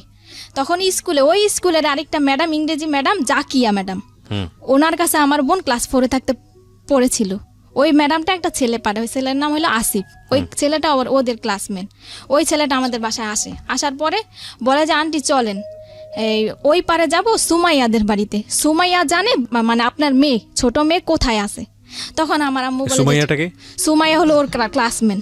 তখন মানে আমার আম্মু গেল ওই পারে, গিয়ে জিজ্ঞাসাবাদ করলো যে তুমি কি জানো। কতক্ষণ ধরে ওকে পাওয়া যাচ্ছে না? 3টা থেকে 3টা বাজে ছুটি হয়েছে, ছুটির পরে থেকে 1 ঘন্টার মধ্যে পাওয়া যাচ্ছে না। ওই 1 ঘন্টার মধ্যে খোঁজাখুঁজি শুরু করেছে। আমরা খোঁজাখুঁজি শুরু। তারপরে আমার আম্মু জিজ্ঞাসাবাদ করা হয়েছে, এই সুমাইয়ার পায়ে পর্যন্ত ধরছে। আমার আম্মু বলছে যে মা তুমি যদি কিছু জানো আমাকে বলো মা, আমার মেয়েটা তো 1 মিনিটও দেরি করে না কোনোদিনও, আর কোথাও যাওয়ার মেয়েও না, আমার মেয়ে তো ছোট, আমার কোনো আত্মীয় স্বজনের বাসা আমি ছাড়া তো যায় না। পরবর্তীতে ওই মেয়ে পুরোপুরি অস্বীকার করছে, বলে যে আন্টি আমি কিছুই জানি না। তখন ও বলছে আমার আম্মু আমাকে ফোন দিছে, তখন আমি বলছি যে তুমি পুলিশের ভয় দেখাও। ওর ক্লাসের কেউ না কেউ তো জানে ওর সম্বন্ধে কিছু, যে ও কোথায় যেতে পারে। তখন আর ওই মেয়েটাকে আমার সন্দেহ হয়েছে কেন, ওই দিন যেদিন ও হারাইছে, ওই দিন সকালবেলা যে স্কুলে গিয়ে আমার বোনকে দেখে আসছি, দেখছি যে ওই দিন ও সুমাইয়ার সাথে বসছিল, সুমাইয়ার সাথে বসেছিল আমার বোন। আর আমার বোনের ফ্রেন্ড হলো তাসনিম। তাসনিম হলো ওর অনেক ঘনিষ্ঠ ফ্রেন্ড, সবসময় শুধু তাসনিমের সাথেই থাকতো। তারপরে আমার আম্মু বললো যে পুলিশ যখন আসবে, যখন ডান্ডার বাড়ি দিবে, তখন সত্যি কথা ঠিকই বলবা। মানে একটু ভয় দেখালো আমার আম্মু, ওকে কিন্তু আমরা সন্দেহ করি না, মানে এমনি প্রাথমিকভাবে জিজ্ঞাসাবাদ করলাম যে কিছু জানে কিনা। তখন ওই সুমাইয়ের আম্মু বললো যে পুলিশ আমাদের হারে থাকে, মানে ও মহিলা খারাপ ব্যবহার করলো। আর এর আগে তাসনিমকে কিন্তু প্রথম জিজ্ঞাসাবাদ করা হয়েছিল, আমি ভুলে গেছি তাসনিমকে, কারণ ও কিন্তু তাসনিমের সাথেই চলে। তাসনিমকে আমার মা হারানোর পরে ফোন দিছে তাসনিমের আম্মুকে, তাসনিমদের বাসায় যাওয়া হয়েছে। তাসনিমদের বাসায় তাসনিমও নাই, তাসনিমের মাও নাই। আমার আম্মু ফোন দিছে, আপা আপনি কোথায়? বলে যে আমি তো আমার মেয়ের নিয়ে সাবান ফ্যাক্টরি গলিতে রুম দেখতেছি। তারপরে উনি আসছে, কিছুক্ষণ পর আইসা আমাদের বাড়িতে আসছে উনি ওনার মেয়ের নিয়ে। আমাদের ঘরে যখন ঢুকছে ওনার মেয়ে আর উনি কিন্তু আমার মাকে কোনো সান্ত্বনা দেয় নাই, কোনো কথাও বলে নাই যে ভাবি চলেন আমরা থানায় যাই জিজি করি, কি চলেন আমরা কোনো বান্ধবীদের বাসায় খুঁজি। উনি কিন্তু কিছুই বলেনি আমার আম্মুকে। আমার আম্মু তো নিচে পড়ে কান্না করতেছে, আর আমিও কান্না করতেছি। আর তাসনিমরে আমি এখন জিজ্ঞাসাবাদ করতেছি যে আপু তুমি কি কিছু জানো আপু, বলো আমারে। বলে যে না আপু আমি কিচ্ছু জানি না, ও ওদের ওই প্রেম গলিতে গেছে, আমি আমাদের গলিতে গেছি। তাসনিমকে আমি কেন সন্দেহ করেছি, এর মধ্যে একটা কারণ আছে। কারণ যখন মানে আমার ছোট বোন কোচিংয়ে বাসায় কিন্তু এসে খেয়ে আবার কোচিংয়ে যেত, কোচিংয়ে যাওয়ার সময় ওর ব্যাগ থেকে একটা চিঠি পড়ে গেছে। চিঠিটার মধ্যে 3টা মেয়ের নাম উল্লেখ ছিল, ফারিহা, রাজিয়া আর তাসনিম। চিঠিটা ও তাসনিমের কাছে লিখেছে, আমার বোন তাসনিমের কাছে লিখেছে যে প্রিয় তাসনিম, আশা করি ফারিয়াকে নিয়ে ভালোই আছো। আর রাজিয়ার নাম এই চিঠিটার মধ্যে কিন্তু কোনো ছেলের নাম উল্লেখ নাই, তাহলে আমরা কিভাবে সন্দেহ করি যে আমার বোন কোনো ছেলের সাথে যেতে পারে? তাসনিম কিন্তু লিখছে। তখন আমি চিঠিটার কথা গোপন রাখি, তাসনিমের কাছে বলি না যে আমি একটা চিঠি পাইছি, চিঠিটা আমি দেখাইও নাই। কিন্তু আমার পুরোপুরি সন্দেহ হয়েছে যে তাসনিমই জানে যে আমার বোন কোথায় আছে, আর তাসনিমের মাই নিছে আমার বোনকে। তখন আমি আমার মাকে আমি বলছি যে তুমি এখনই থানায় যাও, গিয়ে জিডি করো। কিন্তু আমার আম্মু থানায় যায়নি। তখন আমার আম্মু তখন কি করছে, আমার মানে আত্মীয় স্বজন সবাইকে ফোন দিছে, সবাই অলরেডি চলে আসছে। আসার পরে আমার বড় বোন মানে বড় খালার ছেলে একটা মাইক ভাড়া নিছে দোলাইপাড় ওই পারে 1 নম্বর গলি থেকে মাইক ভাড়া নিছে। ওই 1 নম্বর গলিতে কিন্তু আমার বোনটা ছিল, যেই জায়গা থেকে আমরা মাইক নিছি ওইখানেই আমার বোনটা ছিল। ওইখান থেকে কুতুবখালী 1 নাম্বার গলি, 2 নাম্বার গলি, ডিপটির গলি, কুতুবখালী, দোলাইপাড়, মিরাজির বাগ পুরা কিন্তু আমরা মাইক দিয়ে অ্যালাউন্স করছি। স্কুলের হেড স্যার কিন্তু কোনো পদক্ষেপ নেয় নাই, আর আমার আম্মুকে একটা ফোনও দেয় নাই, হেল্পও করে নাই। উনি কিন্তু বাচ্চাই পড়াইতেছে। স্কুল থেকে হারিয়ে গেছে কোচিং এর থেকে স্কুলে কোচিং হয়। স্কুলে কোচিং বাধ্যতামূলক, জি বাধ্যতামূলক, এবং কি আমরা টাকা দেই। কোচিং করতে চাইতাম না, বইরা বাইরেই তো বেত দিয়া। আমার বাচ্চা না, সবার বাচ্চা। কোচিং না করলে বাচ্চাদেরকে কম নাম্বার দেওয়া হয় এবং ফেল করিয়ে দেওয়া হয় এবং বাচ্চাদের উপর টর্চার করা কি হয়। দুর্ধর্ষ, কি অমানবিক। এবং আমরা কবে আসলে এই জায়গাটা থেকে বেরোতে পারবো? না না না, আমি আপনার বড় মেয়ের কাছ থেকে শুনতে চাই, আপনাকে আমি ফ্লোর দিব পরে আবার। হ্যাঁ বলেন।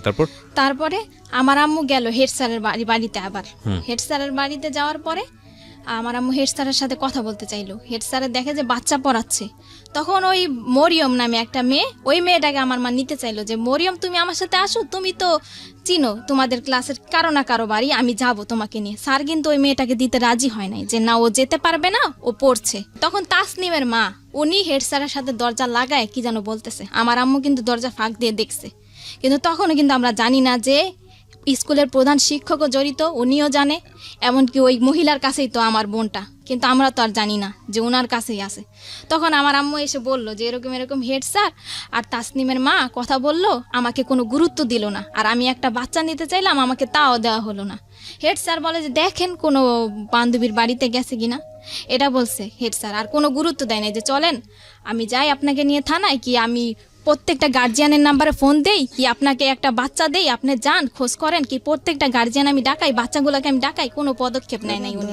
তখন আমার আম্মু মাইক দিয়ে অ্যালাউন্স করার পর থানায় গেল, সাধারণ জিডি করলো একটা রাত্রে, তখন 10টা বাজে। সাধারণ জিডি করার কোন থানায় হয়েছে এটা? শ্যামপুর থানা। শ্যামপুর থানায় একটা সাধারণ জিডি করা হলো, কারো সন্দেহ করে না, মানে একটা সাধারণ হারানো একটা সাধারণ জিডি।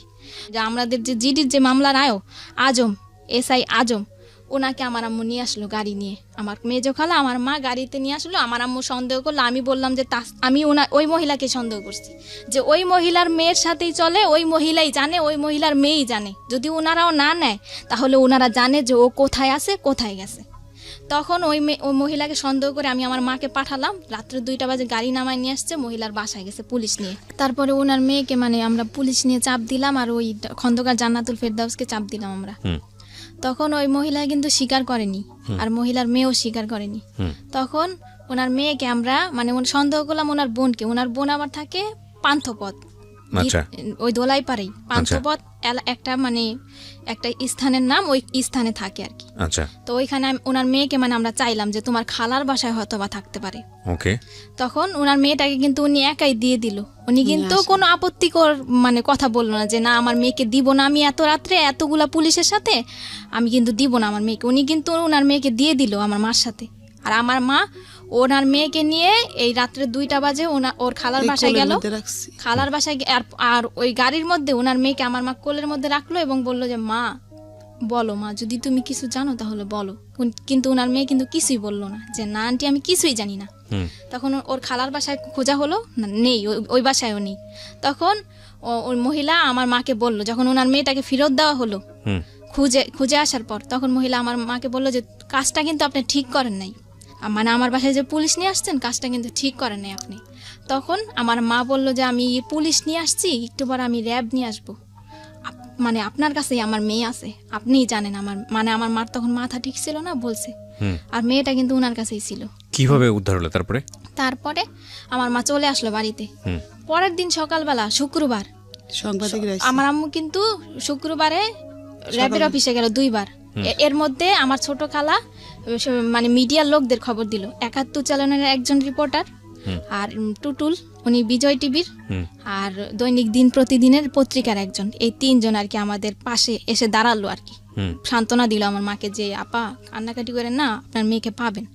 2 দিনে আমরা র্যাবের অফিসে গেলাম, ওই টুটুল বিজয় টিভির সাংবাদিক ওনাকে নিয়ে, উনি সাক্ষী, কেসের সাক্ষী ওনারা। তো ওই দিন শুক্রবার, আর মহিলার কাছে গিয়েছে ওনারা সকালবেলা, ওই মিডিয়ার লোকদের সাথে ওই মহিলা অনেক খারাপ আচরণ করছে, এগুলো ভিডিও ফুটেজ ওই সাংবাদিকদের কাছে আছে। তারপরে ওই শুক্রবার সন্ধ্যা 7টায় আব্দুর রব নামের একজন লোক আসলো, এসে আমাদের দরজা টোকা দিল। সন্ধ্যা তখন 7টা, তখন বলল এই রুমে কি কাপড় বিক্রি করে সেই মহিলা থাকে? তখন আমার আম্মু বলল যে হ্যাঁ আমি বিক্রি করি, আমিই থাকি। আব্দুর রবটা কে জানো? আব্দুর রব, যে বাসায় ওরা রাখছে যেই 30 বাসায় ঘন্টা। ছিল ও 30 ঘন্টা, ওকে ওকে, হ্যাঁ। ওই আব্দুর রব বলে। আমার আম্মু বলে কি ওই লোকটা বলতেছে যে আপনার মেয়ে আমার বাসায় আছে, আমার কাছে আছে। তো আমার আম্মু বলে যে আপনার বাসায় আছে, আপনার বাসা কোথায়? বলে যে আমি তো মেম্বরের বাড়িতে থাকি। তা আমার আম্মু বলে মেম্বরের বাড়িতে এই যে আপনি কাছে থেকে আমার মেয়েটা দিলেন না, আপনি কি বলে যে না আমি তো 7 তলায় থাকি। বলে যে কোন 7 তলায়? বলে যে না আমি তো 1 নম্বর গলিতে থাকি। লোকটা কয় ধরনের মানে উল্টাপাল্টা কথা বলা শুরু করেছে। কথা বলা শুরু করছে। আর বলে যে আপনার মেয়েটা আমার মেয়ের সাথে চলে গেছে, আপনি নাকি অনেকে মানে মারধর করেন মেয়েকে, আমার কাছে আশ্রয় চেয়েছে, আমি আশ্রয় দিয়েছি। ওনার স্ত্রীকে ফোন দিল, কোথায় তুমি আসলো আমার বোনটাকে নিয়ে আসলো। আমার বোনটা কে 2টা পুরুষ লোক ধরে ধরে নিয়ে আসছে, আমাদের দোতলার ভাড়াটিয়ারা সবাই সাক্ষী। তখন সবাই মানে ওই লোকটা যে এসে বললো সবাই কিন্তু দরজা খুলে ফেললো, সব কথাই। আমার বোনটা কাঁপতেছে, প্রচন্ড কাঁপতেছে, মানে যাকে দেখে তাকেই ভয় পায়, আর শরীরে অনেক জ্বর ছিল আমার বোনের। তখন লোকটা কিন্তু ঘরের ভিতরে ঢুকতে চাইলো না। আমার আম্মু অনেক কষ্টে আর আমি অনেক কষ্টে বললাম যে আঙ্কেল আপনাকে কিভাবে ধন্যবাদ জানাবো, আপনি একটু বসেন, কিছু খান আপনি। লোকটা কিন্তু ঢুকতে, এই মহিলা তোর বাচ্চাটা ফেরত দেওয়া কি আমার অপরাধ হইলো? মানে উনি কি আবল তাবল কথা বলতেছে। তখন ওনাকে বসালাম। আমার আম্মু বলে যে আমার গার্জিয়ান আসবে, আমার গার্জিয়ানকে বুঝিয়ে দিবেন আমার মেয়েকে। তখন আমরা মিডিয়ার লোকদেরকে খবর দিলাম, ওই যে আমাদেরকে সান্ত্বনা দিয়েছিল, আমাদের পাশে দাঁড়িয়েছে। আর আমার খালা, আমার আত্মীয় স্বজন সবাই আসলো। ওই আয়োর যে মামলার যে আয়ো আজম এসআই, ওনাকেও খবর দেওয়া হলো, আমার আম্মু খবর দিল। স্কুলের প্রধান শিক্ষককেও আমার আম্মু খবর দিল। কিন্তু ওই খন্দকার জান্নাতুল ফেরদৌসকে কিন্তু আমার আম্মু খবর দেয়নি। আর উনি কিন্তু এই একদিনের মধ্যে আমার আম্মুকে কোনো ফোনও দেয়নি, কোনো খোঁজ খবরও নেয়নি, এমনকি কোনো সাহায্য করে নাই। ওই খন্দকার জান্নাতুল ফেরদৌস আমার বোন ঘরে ঢুকার 5 মিনিটের মধ্যে উনি এসছে 3টা মেয়ে নিয়ে। উনি কিভাবে জানলো যে আমার বোনটা ঘরে আসছে? বড় বড় 3টা মেয়ে, 3টা মেয়ে নিয়ে আসছে। 3টা মেয়ে এসে মানে আমার মার সাথে ঝগড়া শুরু করছে যে কেন আমার মা পুলিশ নিয়ে গিয়ে ওই মহিলার বাসায় খুঁজতে গেছে। তখন আজম যে কেসের যে আয়ো, উনি বলল যে আপা দেখেন আপনার মেয়ে যদি হারানো গেত তাহলে আপনিও খুঁজতে আসছেন, ওনার মনের অবস্থাটা আপনি বুঝেন। তখন তা খন্দকার জান্নাতুল ফেরদৌস বললো আমি আজকে অ্যাকশন নিব, আমার মান ইজ্জত কিছু রাখে নাই, পুলিশ নিয়ে আমার বাড়িতে গেছে। এই পরে আজম বলল যে দেখেন আপনি বাচ্চা নিয়ে বড় কথা বলবেন না, আর ওনার মনের পরিস্থিতিটা বুঝেন, আপনি কি অ্যাকশন নেবেন, এইগুলা কোন ধরনের কথা বলতেছেন? মানে আমি যেটা বুঝতে পারছি তখন পর্যন্ত আপনারা কেউ জানেননি যে ওর সাথে কি হয়েছে। ও জানে সব। আপনারা নরমালি যেটা জানেন যে ঠিক আছে মানে বাচ্চা পাইছি, সুতরাং এটাই অনেক বড় কিছু। হ্যাঁ বলেন। তারপরে কথাবার্তা শেষ করে ওই 3টা মেয়ে কিন্তু ঝগড়া করছে, আর বাড়ির ভাড়াটিয়াদের গেট টোকায় আমার আম্মুর নামে খারাপ খারাপ মন্তব্য করেছে, এমনকি ঘরের মধ্যে আমার আম্মুর সাথে ঝগড়া করছে, গায়ের মধ্যে হাত তুলতে পর্যন্ত আসছে। রাজিয়া, সুরমা জাহান রাজিয়া, মহিলার যে সহযোগী ফার্মেসিতে কাজ করে, ওই রাজিয়া মহিলা কিন্তু কোনো কথা বলে না, ওই 3টা মেয়েই কথা বলতেছে। আর মিতু আসছে, মিতু নাকি ওনার বোনের মেয়ে। মিতু এসে বলতেছে যে গণতান্ত্রিক বাংলাদেশে বিনা কারণে কাউকে জেল খাটানো যায় না, এখানে কিন্তু কোনো জেল খাটানোর কথা ওঠে না। ওনারা কিন্তু নিজে নিজে একটা আওয়াজ হচ্ছিল। হ্যাঁ তারপরে কি হলো? হ্যাঁ তারপরে ওনারা সবাই চলে গেছে, কেসের আয়ও চলে গেছে। না স্যার আইছে, স্কুলের প্রধান শিক্ষক আসছে এখন। আচ্ছা। প্রধান শিক্ষক এসে বলতেছে যে এই মেয়ের মা মেয়েকে অনেক অত্যাচার করে, মেয়ে আমার কাছে অনেক দিন বলছে স্কুলে, এই মেয়ের মা মেয়েকে এত অত্যাচার করছে যে মেয়ে চলে গেছে অন্যদের বাড়িতে। তখন হেড স্যার ওকে গিয়ে ধমকাচ্ছে ভিতরের রুমে যে এই মেয়ে, মানে ওকে নাম ধরে বলতেছে যে তুই কার সাথে গেছিস। তখন ও বলছে যে তাসনিম। বলে যে কষাকার তাসনিম না খসাকার তাসনিম, এই প্রশ্নটা ওকে 3বার করা হয়েছে, ও কিন্তু বলছে যে কষাকার তাসনিম। আর হেড স্যার কিন্তু জানে যে ও তাসনিমের সাথে চলে, আর খসাকার তাসনিম নামের কোনো মেয়েই নাই। তখন ওকে ধমকানো হলো, কিন্তু আমরা কিন্তু তখন বুঝি নাই, ওকে চোখ গোড়ানি দেওয়া হয়েছে আমার সামনে আর আমার 2 খালা। আমার নাম কবি না কিন্তু, মানে ওকে চোখ গোড়ানি দেওয়া হয়েছে, আমরা কিন্তু বুঝি নাই যে কেন ওকে চোখ গরম দিচ্ছে। স্যার চলে গেছে, সবাই চলে গেছে। তখন পত্রিকার একজন লোক ছিল, আমার ছোট খালা ছিল। তখনই আমার বোনের অবস্থা, শারীরিক অবস্থা, তখন মিডিয়ার লোকের একটা মানে একটা জবানবন্দি নিল, ওর কাছ থেকে জবানবন্দি দিল। মানে ওই মুহূর্তে ও যা বলেছে আমি তাই বলতেছি। ও বলল যে তোমার সাথে কি কি ঘটেছে। তখন ও বলছে যে তাসনিম, সাইমা, সুমাইয়া, এই 3জনই ওদের ক্লাসে পড়ে। এই 3টা মেয়ের সাথে কোচিং ছুটির পরে আমি গেছি খন্দকার জান্নাতুল ফেরদৌসের ফার্মেসিতে যাওয়ার পর মহিলা একটা রুমালের মধ্যে কি দিছে আমি, তারপর আমার আর কিছুই মনে নেই। পরের দিন সকালবেলা আমি উঠে দেখি যে আমি আব্দুর রবের বাড়িতে, ওই যে সাইমাদের বাড়িতে। ওকে, সাইমার বাবা কিন্তু আব্দুর রব। এতটুকু আমি ওর মুখ থেকে শুনতে চাই, মানে আপনার পাশে যে আপনার বোনটা বসে আছে, ছোট বোন, ওকে একটু আমার উপরে ছেড়ে দেন। হ্যাঁ যান, আপনি আমার উপরে ছেড়ে দেন, আমি ওকে সাথে কথা বলে যতটুকু পারি আমি ওর সাথে একটু জানার চেষ্টা করি। মাইক্রোফোনটার সামনে দেন। হ্যাঁ, এই যে তোমাকে যেটা খাওয়াতো চানাচুর বা যেটা বলো বিস্কিট বা যেটাই বলো না কেন, এটা খাওয়ানোর পরে তুমি জানতা না যে কি হচ্ছে তোমার সঙ্গে, তাই কি? জি। আচ্ছা, এই ভিডিওটা তোমাকে দেখিয়েছিল কবে? মানে 15 দিন আগে হারানোর 15 দিন আগে। 15 দিন আগে দেখে কি বলেছিল? বলেছিল এটা যদি কারো কাছে বলো তাহলে ইন্টারনেটে ছেড়ে দিব। তুমি তাহলে বুঝতে পারছিলা যে তোমার সঙ্গে কি হচ্ছিল? জি। তারপর আর ওদের বাসায় যাইনি 15 দিন। কি ওকে, মানে এটা কি তোমার সঙ্গে এরকম রেগুলারই হতো? 2-1 হয়েছে নাকি একবার হয়েছে? এই ভিডিওটা করার সময় শুধু একটাই হয়েছে নাকি এর আগেও এরকম কন্টিনিউ করতো ওরা এই কাজগুলা? সেটা আমি জানি না আমার সাথে কি হতো, কিন্তু ভিডিওটা দেখার পরে বুঝতে পারছি আমি কিছু একটা হতো তোমার সঙ্গে। জি। এবং এটা দেখার পরে তুমি ছেড়ে দিয়েছো যে তুমি আর ওদের বাসায় যাও নাই? জি। আর আচ্ছা। ওই বাসায় আমি হেড স্যারকে 4 দিন দেখছি, আমাদের স্কুলের প্রধান শিক্ষককে। না, আপনারা কেন কথা বলতেছেন? আপনারা কথা বলতে তাহলে তার বড় দরকার নেই এখানে। আপনি তোর সঙ্গে কথা বলতেছি না, আপনারা কেন? আপনারা কি উত্তেজিত অনেক বেশি? আমাকে একটু ফ্লোর দেন না, আমি কথা বলি প্লিজ। কেউই কোনো কথা বলবেন না, আমার যেটা জানার দরকার সেটা আমি ওর কাছ থেকে বের করে নিব, ঠিক আছে? ওকে, হ্যাঁ বলো, তুমি বলো, তুমি তোমার মতো করে বলো না, যা হয়েছে হয়েছে বলো। হ্যাঁ, কি হয়েছে বলো। হেড স্যারকে আমি 4 দিন দেখছি। 2 দিন দেখছি ওনাদের বাসায় হাসাহাসি করতেছে তাসনিমের আম্মুর সাথে, আর 2 দিন দেখছি গোসল করতে। হেড স্যারকে গোসল করতে দেখেছো ওই বাসাতে? জি। আচ্ছা, তো তুমি যখন এই ধরনের একটা ঘটনা তুমি ওই বাসার মধ্যে, তুমি তো বুঝতে পারছিলে যে কিছু একটা হচ্ছে যেটা হওয়া উচিত না, তাই না? কিছু কি বুঝতে পারতেছিলা যে কিছু একটা হচ্ছে? হেড স্যারকে তো এই বাসায় দেখার কথা না, তুমি কি বুঝতে পারতেছিলা বিষয়টা? নাকি মনে হচ্ছিল যে ঠিক আছে দেখছি, ঠিক আছে? তোমার মনে হয়নি যে এই বিষয়গুলো গিয়ে বাবা মার সঙ্গে কথা বলি, মাকে জানাই বা আমার বড় বোনকে জানাই, এটা মনে হয় নাই? কি মনে হয়েছে যে জানালে কোনো সমস্যা হতে পারে বা ওদেরকে জানালে বকাঝকা করতে পারে, মার দিতে পারে, এরকম কিছু কি? না, তাহলে জানাওনি কেন?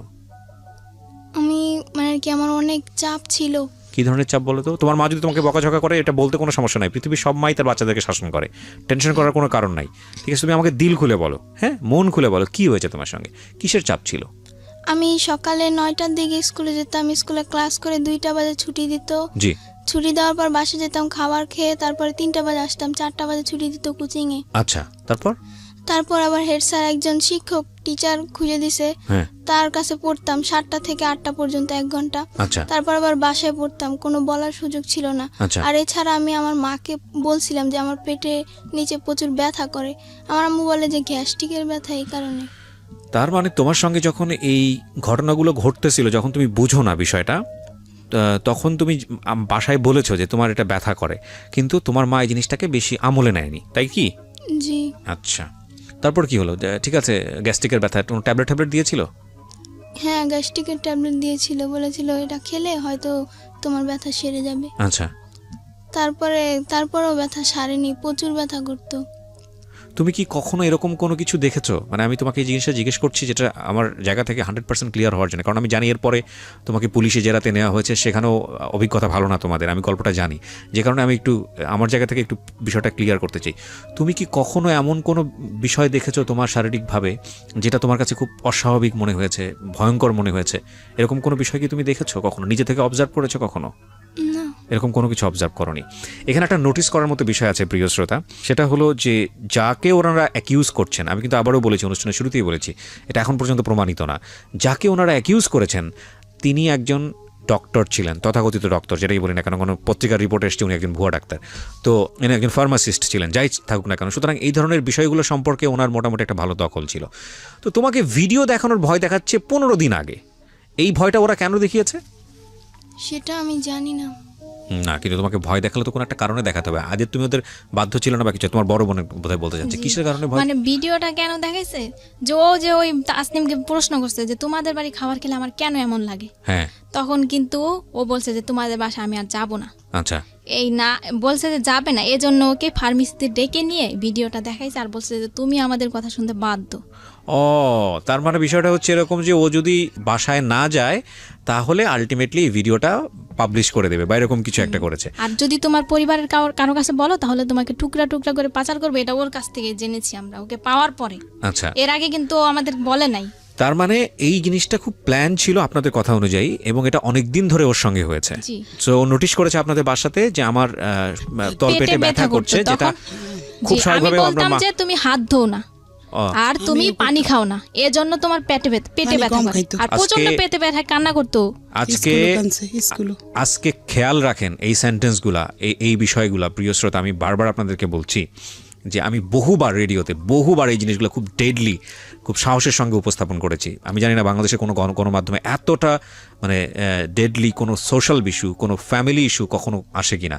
আমি সেজন্য সমালোচিত হয়েছি বিভিন্ন জায়গাতে, সোশ্যাল মিডিয়াতে অনেক উল্টাপাল্টা কথাও বলা হয় আমাকে নিয়ে। আমি বাট সেটার জন্য আমার কোনো কনসার্ন নেই।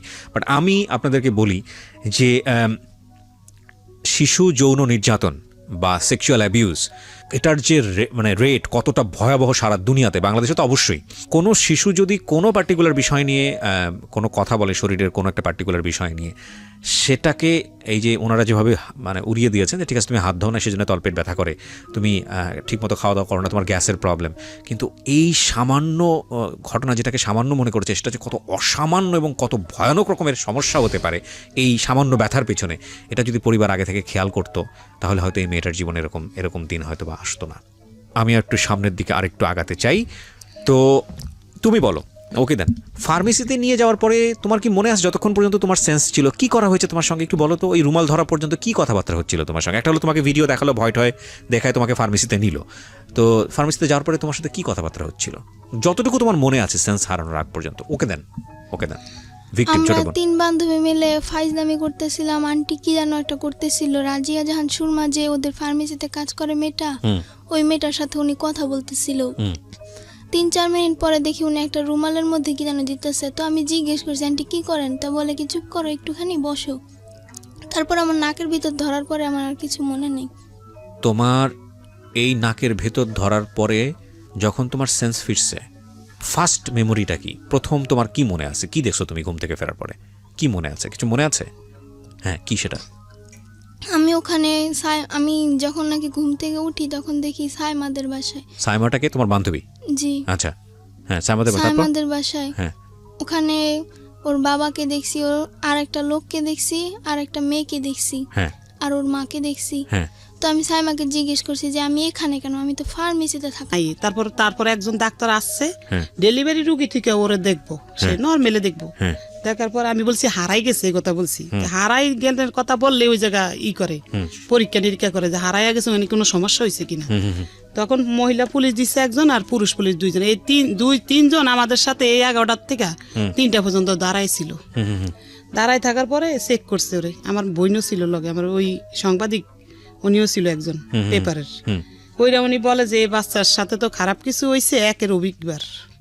তখন আমি মনোওয়ালের লগে জানেন নিজে পড়ে গেছি আমার বাচ্চার সাথে কি হয়েছে। তখন আমার সকাল ওসিজিতে ঢুকাই দিয়েছে রাইতে 3টা বাজে। আমি রাইতে ছিলাম, সকালে বাসায় গেছি। আবার আমার আর থাকতে দিছে না ওইখানে, এখানে মা থাকতে পারে না। জি, আমি বলতে চাই, আর ওকে যখন পাওয়া গেল ওই কিন্তু এই ভিডিওর কথাগুলো আমাদের কাছে বলে নাই। আচ্ছা, শুধু ওই ফার্মেসির কথাই বলছে। তখনও জানেন না? না, তখনও আমরা জানি না যে ও কিন্তু ও জানে। তারপরে ওকে ঢাকা মেডিকেলে 4 দিন রাখা হলো, এবং কি ঢাকা মেডিকেলের পুলিশরা ছাড়পত্র দিয়ে বললো যে আপনারা কি মামলা করছেন? তখন আমার আম্মু বলে যে না, বলে যে আপনারা মামলা করেন, আসামিদেরকে গ্রেফতার করেন। জি, তখন আমরা মামলা করতে গেলাম, আমার মার কেস নেয় না থানায়, নিবে না আমার আম্মুর কেস। পাঠাইছে। কি করেছে আপনাকে থানা থেকে বলেন তো? থানায় আমার মামলা নেয় না। হ্যাঁ, কয় কি মেডিকেলের রিপোর্ট যাব না আসবো, এবার আমরা মামলা করতে পারবো না। আচ্ছা। তখন ওই সাংবাদিক করে ফোন দিছি, ওরা গেছে। গেছে বরং মামলা লইব। কি করবো, আইওরে পাঠাইছে মেডিকেল। আইও যায়া মোবাইলে মাইয়ার জবানবন্দি নিয়ে আসছে, তারপর মামলা করছে। মানে আয়ু সহযোগিতা করছে? হ্যাঁ, আইও মেডিকেল পাঠাইছে ওসি। আচ্ছা, যায়া মেডিকেল তো ওনাদের কিছু ফর্মালিটিস আছে, সেটা মেইনটেইন করতে হবে। ওইটা কইতে পারে নাই, ভিডিওর গুলা বলতে পারে নাই, পরে অসুস্থ ছিল। আচ্ছা, বলছে আমি ওই না সানবারে গেছি, তারপরে দেখি সাইমাকে বসে, এইটুকু পর্যন্ত বলতে পারছে। তারপরে আইনা ওসির কাছে দিছে, ওসি গ্লেস লেখছে, আসামি ধরছি আনছি থানায়। ওই সুমায়ার মারে ধরাই নেই। সুমায়ার মাঝে এই লোক জড়িত আমরা জানি না।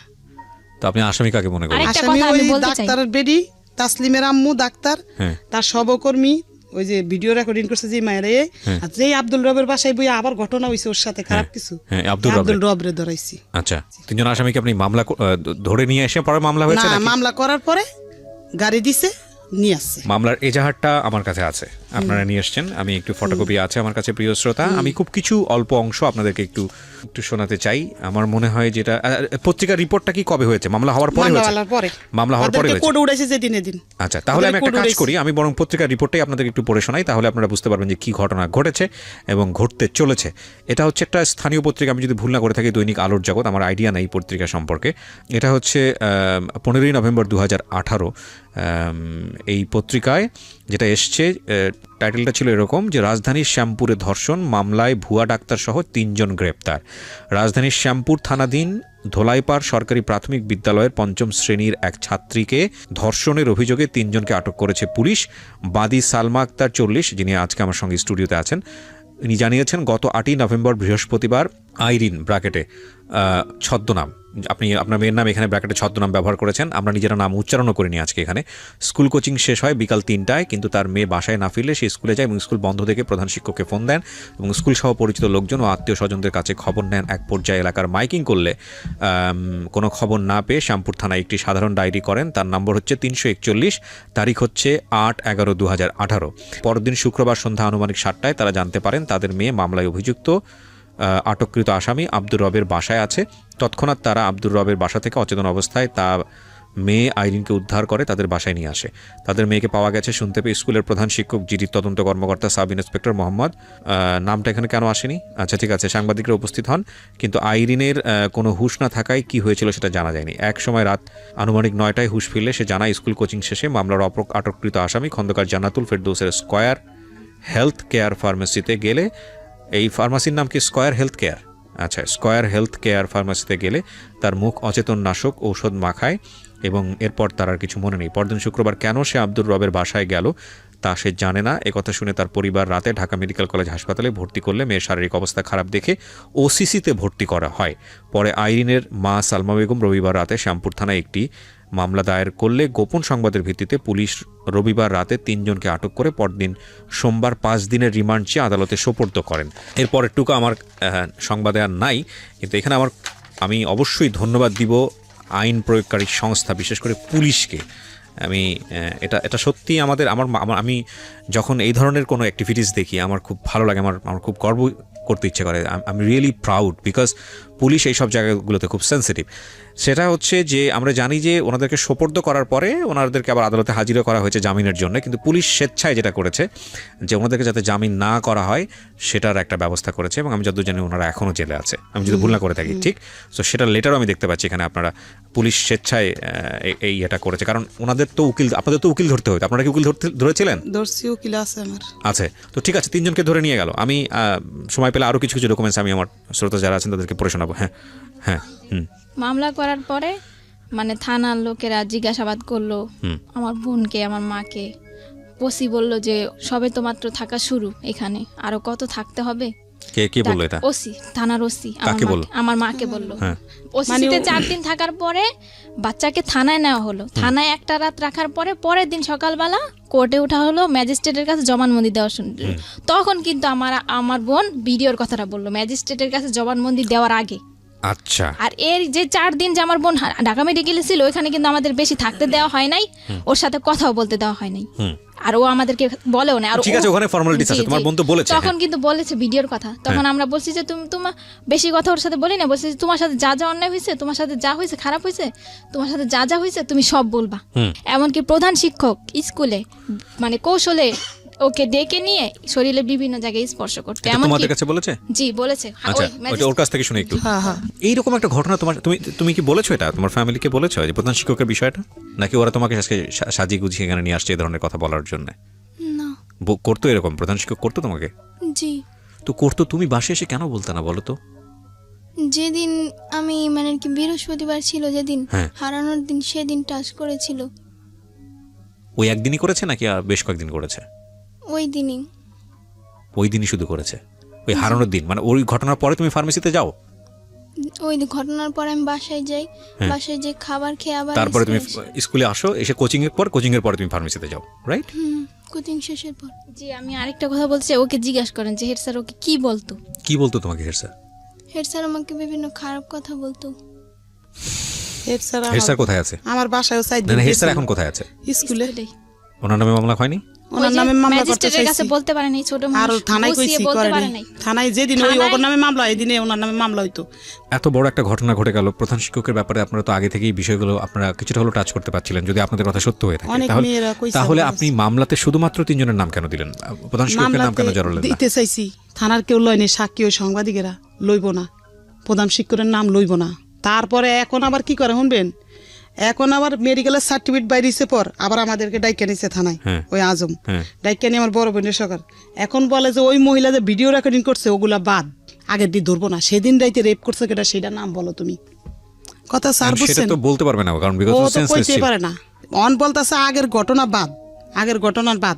তা আমি কেন আমার মেয়ে যদি আচ্ছা, আমরা আগের ঘটনা ধারাবাহিকভাবে আসি। ও দাবি করছে যে হেড স্যার ওর সঙ্গে খারাপ ব্যবহার করেছে, কিন্তু আপনারা সেখানে নতুন করে নাম ঢুকাতে পারেন নাই।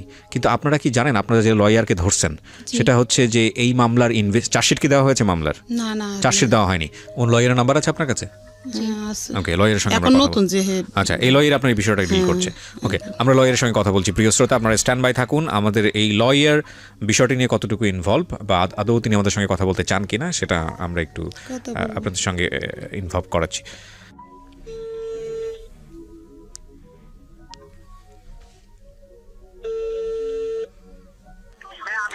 জি, আসসালামু আলাইকুম। আমি আরজি কিবরিয়া বলছি, ঢাকা এফএম থেকে। আপনার ক্লায়েন্টের সঙ্গে বোধহয় কথা হয়েছে আপনার। সমস্যা নাই। আমি ওনাদের যে ঘটনাটা ঘটেছে, হ্যাঁ, এই ঘটনার উপরে আমরা রেডিওতে ওনাদের পুরো ঘটনাটাই প্রচার করছি। তো এটা এখানে আমাদের মনে হলো যে আপনি যেহেতু ওনার ঘটনার লয়ার, ওনার মেয়ের যে সাথে যে ঘটনাটা ঘটেছে, আপনার সঙ্গে একটু কথা বলা দরকার, এই কারণেই আপনাকে ফোন দেয়া। তো আপনি কি কারি লিয়াকত বলছেন? আমি ওনার যদি বলেন আমরা মোটামুটি মামলা স্যারের থেকে আমি শেয়ার লিঙ্ক করি তো, আচ্ছা, সেখানে খুব ঠিক পয়েন্ট, সেখানে আমি স্যারের নিয়ে দিব আপনাকে। আপনি বলেন। ওকে, আপনার নামটা একটু বলেন প্লিজ। আমার নামটা হচ্ছে রোমান। রোমান। তো রোমান ভাই, আমরা যতটুকু জানি যে এই মামলায় 3 জন গ্রেপ্তার হয়েছে এখন পর্যন্ত। হ্যাঁ, 3 জন গ্রেপ্তার। আচ্ছা, ওনারা যেই এই যে হেড স্যারের বিষয়ে যে কথাগুলো বললো, বা আমি তো নিজেও ভিকটিম, আমার সামনে আছে, আমি ওনার সঙ্গে কথা বললাম, তো সেখানে যেটা বুঝতে পারছি যে ভিকটিম তো হেড স্যারের কথা বলছে। তো এক্ষেত্রে আপনাদের জায়গা থেকে কি কোনো স্টেপ নেওয়ার আছে, যে আর যারা বাইরে আছে তাদেরকে নিয়ে কোনো ধরনের কোনো স্টেপ? আমি বলি, এখানে হচ্ছে যখন একটা মামলা আয়ু হয়, মানে থানায় হয়, এখানে একটা আসামি কোন তদন্ত করার দায়িত্ব হচ্ছে একজন আয়ুর, মানে যে ইনভেস্টিগেশন অফিসার। উনি একটা ঘটনা জানবে বাদী থেকে, হ্যাঁ, বা অভিযোগকারী থেকে জানবে, জেনে উনি ওনার যে পয়েন্ট গুলো আছে, যে ওইগুলো আছে, ওইগুলো অনুযায়ী উনি একটা ঘটনার সাথে কে জড়িত থাকতে পারে। ফর এক্সাম্পল, আমি এক্স কে বললাম যে এক্স এই কাজটা করছে, কিন্তু উনি তদন্ত করে দেখলো ওয়াই হয়েছে, ওয়াই ওটার সাথে জড়িত আছে, এটা সম্পূর্ণ দায়িত্ব হচ্ছে ওনার। এখন উনি যদি এক্স কে এক সত্যিকারী মানে লায়াবেল, মানে উনি এক্স কে বাঁচিয়ে বলো যে এক্স না, ঠিক আছে, আকাশ কেউ, এক্ষেত্রে হচ্ছে আমরা করতে পারবো কি, যখন মামলাটা কোর্টে আসবে, জিএস আসবে, তখন আমরা নারাজি দিব যে না, এটা হয় নাই, আমরা অধিকতর তদন্ত অন্য কোনো এজেন্সি দ্বারা চাচ্ছি, ঠিক আছে। এখন এই মামলার যে মূল, আমি বলি মামলা সম্পর্কে আমি জানি যতটুকু বলি, মামলার মেন কাহিনী হচ্ছে কি আয়ু বায়েস, আসেন বলতে আয়ু বায়েস। এখন আয়ু অনলি ওই যে আব্দুর রব যে অ্যারেস্ট হয়েছে, হ্যাঁ, ওনার শুধু আলামত ডিএনএ টেস্ট করতেছে ইয়ের সাথে, ওই যে ভিকটিমের কাছে যে আলামত পেয়েছে সেই আলামত থেকে এই শুধু ওনার ইয়েটার জন্য উনি এই কোর্টে পারমিশন চাইছে, ঠিক আছে। কোর্ট ওনাকে পারমিশন দিচ্ছে ওই ম্যাচিং করার জন্য, যেটা সাদৃশ্যতা না এই দৃশ্যতা, হ্যাঁ, এটার জন্য আদেশ দিচ্ছে। এখন এই ক্ষেত্রে যদি এক্ষেত্রে এটা হচ্ছে আয়ু যদি চায় যে না, এটা অন্য কারো হাত থাকতে পারে, আয়ু অন্য আরেকজনকে সেটা করতে পারে, তাকে সেই মামলায় জড়িত করতে পারে, তার সম্পর্কে সে জানতে পারে, সেক্ষেত্রে আমরা আমাদের বেশি কিছু আমরা পাই, আমাদের ওরকম কিছু থাকে না। না, কিন্তু আমি যতটুকু জানি যে প্রাথমিক তদন্তে উনি যেভাবে ইনভেস্টিগেট করছেন, সেখানে যদি আপনাদের সে থাকে, সেটা আপনার নারাজি দিয়ে আবার কোর্টে সেটা পেশ করতে পারেন, তাই তো? হ্যাঁ, আমরা সেটা আবার বলতে পারবো যে না, এটা হয় নাই, এই ক্ষেত্রে আমরা চাচ্ছি না। এটা আসলে আমরা এখনই এইভাবে বলাটা উচিত হবে না, কারণ যেহেতু চাষিটা এখনো আসেনি, সুতরাং এখনই নারাজির প্রসঙ্গ। সালমাপা অনেক কিছু বলে, আরেকটা আয়ু চাইলেই তার মন গড়া হবে একদম, যেখানে ভিকটিম থেকে ধর্ষণের আলামত পাওয়া গেছে মেডিকেলে, রাইট। এক্ষেত্রে আয়ু চাইলেই একটা মামলার ধারা কমায় দিয়া বা কাইটা দিয়ে করতে পারবে না, মন গড়া রিপোর্ট দিতে পারবে না। উনি ভিকটিম, এই জন্য ওনার ভিতরে একটা আতঙ্ক কাজ করতেছে, হায় বুঝি আমাকে এইভাবে শেষ করে দিবে, আমাকে এইভাবে ঠকাই দিবে, থাকা আতঙ্ক ওনার ভিতরে কাজ করছে। করতেছে। রাইট রাইট এজন্য রাইট আমরা যারা মিডিয়া বা আমরা যারা এখানে এগুলা হেল্প করতেছে তাদের আমাদের বেশি খুব আতঙ্ক হলে চলবে না, আমাদের Right. তাকে সান্ত্বনা দিয়ে রাখতে হবে at least। রাইট। আরেকটা বিষয় আমি আপনাদের কাছ থেকে একটু জানতে পারি কিনা, সেটা হচ্ছে এই ধরনের মামলাতে ওনার তো নিজের কোনো অ্যাবিলিটি নাই, মানে সেই অর্থে ইকোনমিক কোনো অ্যাবিলিটি নাই, সেক্ষেত্রে আপনারা কিভাবে সহযোগিতা করছেন? মানে ওনার তো সেই অর্থে তেমন একটা ইকোনমিক অ্যাবিলিটি নাই, মানে আমি তো আপনারা কিভাবে সহযোগিতা করছেন আসলে এই জায়গাটা থেকে, কারণ আপনাদের নিজেরা তো এখানে প্রফেশনাল, রাইট? আমাদের সিনিয়ররা এক জায়গায় একটা হিয়ারিং এ গেলে মানে 3,000 টাকা ফি থাকে, হ্যাঁ সেক্ষেত্রে আমরা ওনাকে ওরকম চাই না, উনি যা দেয় আমরা সেটা দিয়ে এটা তো যা দেয় অ্যাটলিস্ট উনি যেটা দিচ্ছেন বা দিতে পারতেছে আমরা সেটাই ওনার থেকে নিচ্ছি, আমরা আমরি কোনো কিছু নিচ্ছি না ওনার কাছ থেকে। আমি একটা বিষয় একটু আপনার কাছ থেকে জানতে চাই, সেটা হচ্ছে যেহেতু আপনি লয়ার, এই মামলায় যে ধারাটা আছে, হ্যাঁ এই মামলায় যে ধারাটা দেয়া হয়েছে সেই ধারার সর্বোচ্চ শাস্তি কি হতে পারে? আমি একটু আমাদের লিসনার যারা আছেন, মৃত্যুদণ্ড। মানে এটা যদি প্রমাণ হয় তাহলে মৃত্যুদণ্ড হয়ে যাবে, তাই তো আসামির? হ্যাঁ এটা মৃত্যুদণ্ড। আপনি যা প্রমাণ হয়ে আসলে আপনার বিচারকের কাছে যদি আপনি সাক্ষী প্রমাণ দিয়ে সম্পূর্ণ প্রমাণ করতে পারেন সর্বোচ্চ জি 9-এর ক যেটা ওটাতে মানে একদম মৃত্যুদণ্ড, ঠিক আছে? ওটাতে কোনো ইয়ে নাই। ঠিক আছে Romel, thank you so much আমাদেরকে সময় দেওয়ার জন্য, থ্যাংক ইউ। আপনার সামনেই কথা বললাম, আমাদের লিসনাররাও শুনলো, এটা সব পুরো মানে একবারে আনকাটভাবে রেডিওতে প্রচার করছি আমি, পুরো কথাটাই হলো। সেটা হচ্ছে যে এগুলো করতে গেলে এক ধরনের বিভিন্ন রকমের মানসিক জটিলতা, মানসিক চাপ তো আছে, সিস্টেমেটিক জটিলতা আছে, আমরা জানি এগুলো আইনের ব্যাপার, বছরের পর বছর ধরে চলতে থাকে, তবে ন্যায় বিচার আসবে এই বিশ্বাসটা রাখতে হবে, প্রথম কথা হচ্ছে এটা। আর দ্বিতীয় কথা হচ্ছে যে যিনি ভিকটিম তিনি উপস্থিত আছেন, যারা এতক্ষণ ধরে শুনে এসছেন, নতুন করে বলার কিছু নেই, কিন্তু যার নামটা এখানে চলে এসছে যেটা আমাকে ভয়ানকভাবে আঘাত করেছে, সেটা হচ্ছে এই সরকারি প্রাথমিক বিদ্যালয়ের প্রিন্সিপাল।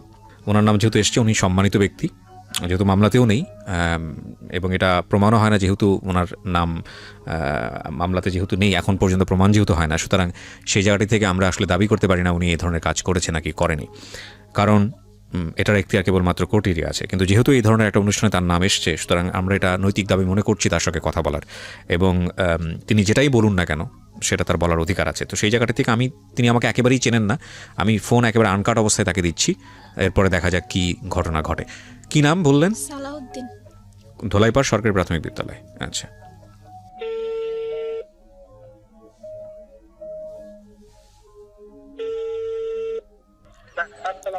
জি আসসালামু আলাইকুম সালাউদ্দিন সাহেব, আমি আর জি কিবরিয়া বলছি ঢাকা এফএম থেকে। আচ্ছা, বিষয়টা যেটা হচ্ছে যে আপনার স্কুলের, হ্যাঁ ধোলাইপাড় সরকারি প্রাথমিক বিদ্যালয়ের 5ম শ্রেণীর ছাত্রী, আমরা ওর নামটা মেনশন করছি না রেডিওতে, আপনি কেসটা নিশ্চয়ই জানবেন। ওনার মা যে অভিযোগটা করেছে এবং এটার একটা মামলাও হয়েছে, এখানে প্রসঙ্গত বলে রাখি যে মামলায় আসলে মামলার যে এজাহার সেখানে আপনার কোনো নাম নাই। ওরা যে স্টোরিটা এখানে এসে বলেছে এই মুহূর্তে, তো সেই জায়গাটায় আমরা দেখতে পাচ্ছি যে ভিকটিম যে মানে আপনার ছাত্রী যে, হ্যাঁ সে এক অর্থে আপনিও জড়িত এরকম একটা কথা বলছে। এখানে আসলে আপনার কি বলার আছে? আমি এখানে ডিউ রেসপেক্ট বলে রাখি যে যেহেতু আপনার নামটা এখানে আসেনি, সুতরাং এখানে আপনার বক্তব্যটাও প্রাসঙ্গিক হয়ে যায়, সেই জন্যই আপনাকে ফোন দেয়া। আর আপনি যেহেতু স্কুলের প্রধান শিক্ষক, সেই রেসপেক্টটা আমাদের কোনো অংশেই কমতি নাই। সো আপনার আসলে কি বলার আছে বিষয়টা নিয়ে, বা আপনি কতটুকু জানেন? দায়িত্বের জায়গা থেকে তো আপনারও কিছু না কিছু করার ছিল, কি হয়েছে আসলে আমাদেরকে যদি বলতেন। আপনাকে ধন্যবাদ জানাই বলতেছি যে এটা স্কুলের একটা বাইরের ঘটনা ছিল, ঠিক আছে? স্কুলের বাইরের ঘটনা? স্কুলের বাইরের ঘটনা, এবং শ্যামপুর থানায় যখন এটার মামলা হয়েছে, শ্যামপুর থানার থেকে এটা তদন্ত হয়েছে, তারপরে তদন্ত হয়ে এটা আবার আপনার ইয়েতে গেছে শেরগা থানা। আচ্ছা, ভিকটিম সাপোর্টার যেটা আছে। আচ্ছা, ভিকটিম সাপোর্ট সেন্টার থেকে তো আপনাকেও ডাকা হয়েছিল আমরা যতটুকু জানি। হ্যাঁ, আমি গিয়েছিলাম এবং ওইখান থেকে ওরা আসছিল, তদন্ত আসছিল। আচ্ছা, ওইখান থেকে ওই তাপসিংহা নামে এক পুলিশ অফিসার আসছিল, আমি ছিলাম না ওইদিন, আমি ছুটিতে ছিলাম। উনি আমার সহকারী প্লাস হলো আমার যে স্টুডেন্টরা ছিল ওদের থেকে একটা স্টেটমেন্ট উনি নিয়েছে। আচ্ছা, যেদিন এই ঘটনাটা হয়েছে সেদিন ছিল বৃহস্পতিবার, জিএসসি পরীক্ষা চলে তখন। জি, আমি আমার এক সহকারীকে নিয়ে পরীক্ষার কেন্দ্রে গিয়েছিলাম, ওই সহকারীও স্টেটমেন্ট দিয়েছিল, স্যার আমি একসাথে আপনার 9:30টার দিকে পরীক্ষার হলে থাকি এবং ওইখান থেকে আমরা প্রায় 1টা-1:30টার দিকে ওইখান থেকে না, কিন্তু একটা বিষয় তো এখানে স্পষ্টভাবে এসছে যে আপনার স্কুলে আসা অবস্থায় হচ্ছে সে মানে হারিয়ে যায়, এবং এ ব্যাপারে যেটা হচ্ছে যে সালমা যিনি অভিযোগ করলেন যে আপনার সঙ্গে বহুবার যোগাযোগ করেছে, আপনার কাছ থেকে সাহায্য চেয়েছে তার বাচ্চাকে খুঁজে পাওয়ার জন্য, সেক্ষেত্রে আপনারা কোনো সহযোগিতা করেননি, এটা আসলে কতটুকু সত্য? সম্পূর্ণ মিথ্যা কথা। আচ্ছা, উনি আমার বাসায় যখন গেছে 3টার পরে, আমি তখন ভাত খেয়ে তখন স্টুডেন্ট পড়াচ্ছি আমার বাসায়, কারণ জেএসসি পরীক্ষার কিন্তু এরপর দিন হলো ইংরেজি পরীক্ষা। বাসায় পড়াচ্ছেন মানে আপনি প্রাইভেট পড়াচ্ছেন তাই তো? না আমার হ্যাঁ ওই তো স্টুডেন্ট ছিল আর কি। আচ্ছা, ওরা বাসায় আসে। আচ্ছা একজন। আচ্ছা, এখানে আরেকটা বিষয় এসছে সালাউদ্দিন সাহেব, সেটা হচ্ছে যে আমরা এরকম শুনলাম সালমার কাছ থেকে যে মানে বাচ্চাদেরকে এইরকম বাসায় পড়ানো বা কোচিং পড়াতে এটা বাধ্য করা হয়, এটা আসলে কতটুকু সত্য আপনার স্কুলের ক্ষেত্রে? না, এটার কোনো সত্যতা নাই, এটা মিথ্যা কথা। আর আমাদের ওই যে আছে আপনার যে পঞ্চম আর অষ্টম, আমাদের এখানে অষ্টম পর্যন্ত আছে। জি, অষ্টম পর্যন্ত। পঞ্চমের আমাদের নিজ থেকে যে পঞ্চম পিসি পড়ুয়া ছেলে মেয়েদেরকে আমরা বিশেষ একটা ক্লাসের ব্যবস্থা করে থাকি ছুটির পরে। আচ্ছা, এটা আমাদের অফিস থেকে একটা নির্দেশ থাকে যে ওদেরকে আপনারা যে করেই হোক পিছিয়ে পড়া ছেলে মেয়েদেরকে একটু অগ্রসর করবে। আচ্ছা ঠিক আছে। আচ্ছা, আমাদের জায়গা থেকে একটা বিষয় আমরা বুঝতে পারছি যে আপনি যেটা বলছেন যে ওনারা যেটা অভিযোগ করছে সেটা সম্পূর্ণরূপে মিথ্যা, আপনার বিরুদ্ধে যে অভিযোগটা এসছে। আচ্ছা, আমরা সেটা প্রচার করছি। পাশাপাশি আমাদের যিনি ভিকটিম, আমরা তো তার নামটা মেনশন করছি না, আপনার ছাত্রী, তার কাছ থেকেও এরকম কথা এসছে যে আপত্তিকর জায়গাগুলোতে আপনার জায়গা থেকে এক ধরনের ইয়ে ছিল। আমি আসলে স্পষ্টভাবে উচ্চারণ করতে চাচ্ছি না এই বিষয়টা রেডিওতে। তো আপনার ছাত্রী ক্লাস 5-এ পড়ে। হ্যাঁ, আমি প্রশ্নটা একটু কমপ্লিট করি যে ওর কি আপনার প্রতি কোনো ব্যক্তিগত ক্ষোভ ছিল যে কারণে আপনার মনে হতে পারে যে আপনার সম্পর্কে মিথ্যা কথা বলছে, যেটা তো হওয়ার কথা না একটা শিক্ষকের বিরুদ্ধে। আসলে ওদের যে বক্তব্য, সেই বক্তব্য অনুযায়ী যেটা বুঝতে পারছি, যেটা লম্বা সময় ধরে হয়েছে, চেতনানাশক ঔষধ প্রয়োগ করে এটা লম্বা সময় ধরে হয়েছে। এটা আসলে স্কুলে থাকা, ওইটার সম্বন্ধে আমি কিছু জানি না, মানে এটার সাথে আপনি জড়িতও ছিলেন না। ওইটা কি করছে না হয়েছে ওগুলো আমি কিছু বলতে পারবো না। ওগুলা এটা কি করতে পারে সেটা তাদের ব্যাপার। এটা স্কুলের বাইরে কি হয়েছে না হয়েছে এটা পুলিশ ইনভেস্টিগেশন করছে। পুলিশ কি পাইছে না পাইছে সেটা আমিও জানি না। আপনার কাছে যেরকম বলছে আমি এরকম শুনছি, এর বেশি আর আমি কিছু বলবো না। খন্দকার জান্নাতুল ফেরদৌসকে কি আপনি চিনতেন? জান্নাতুল ফেরদৌসকে আমি তো স্টুডেন্টে গেছি, খন্দকার জান্নাতুল ফেরদৌস নামে কেউ চিনি না।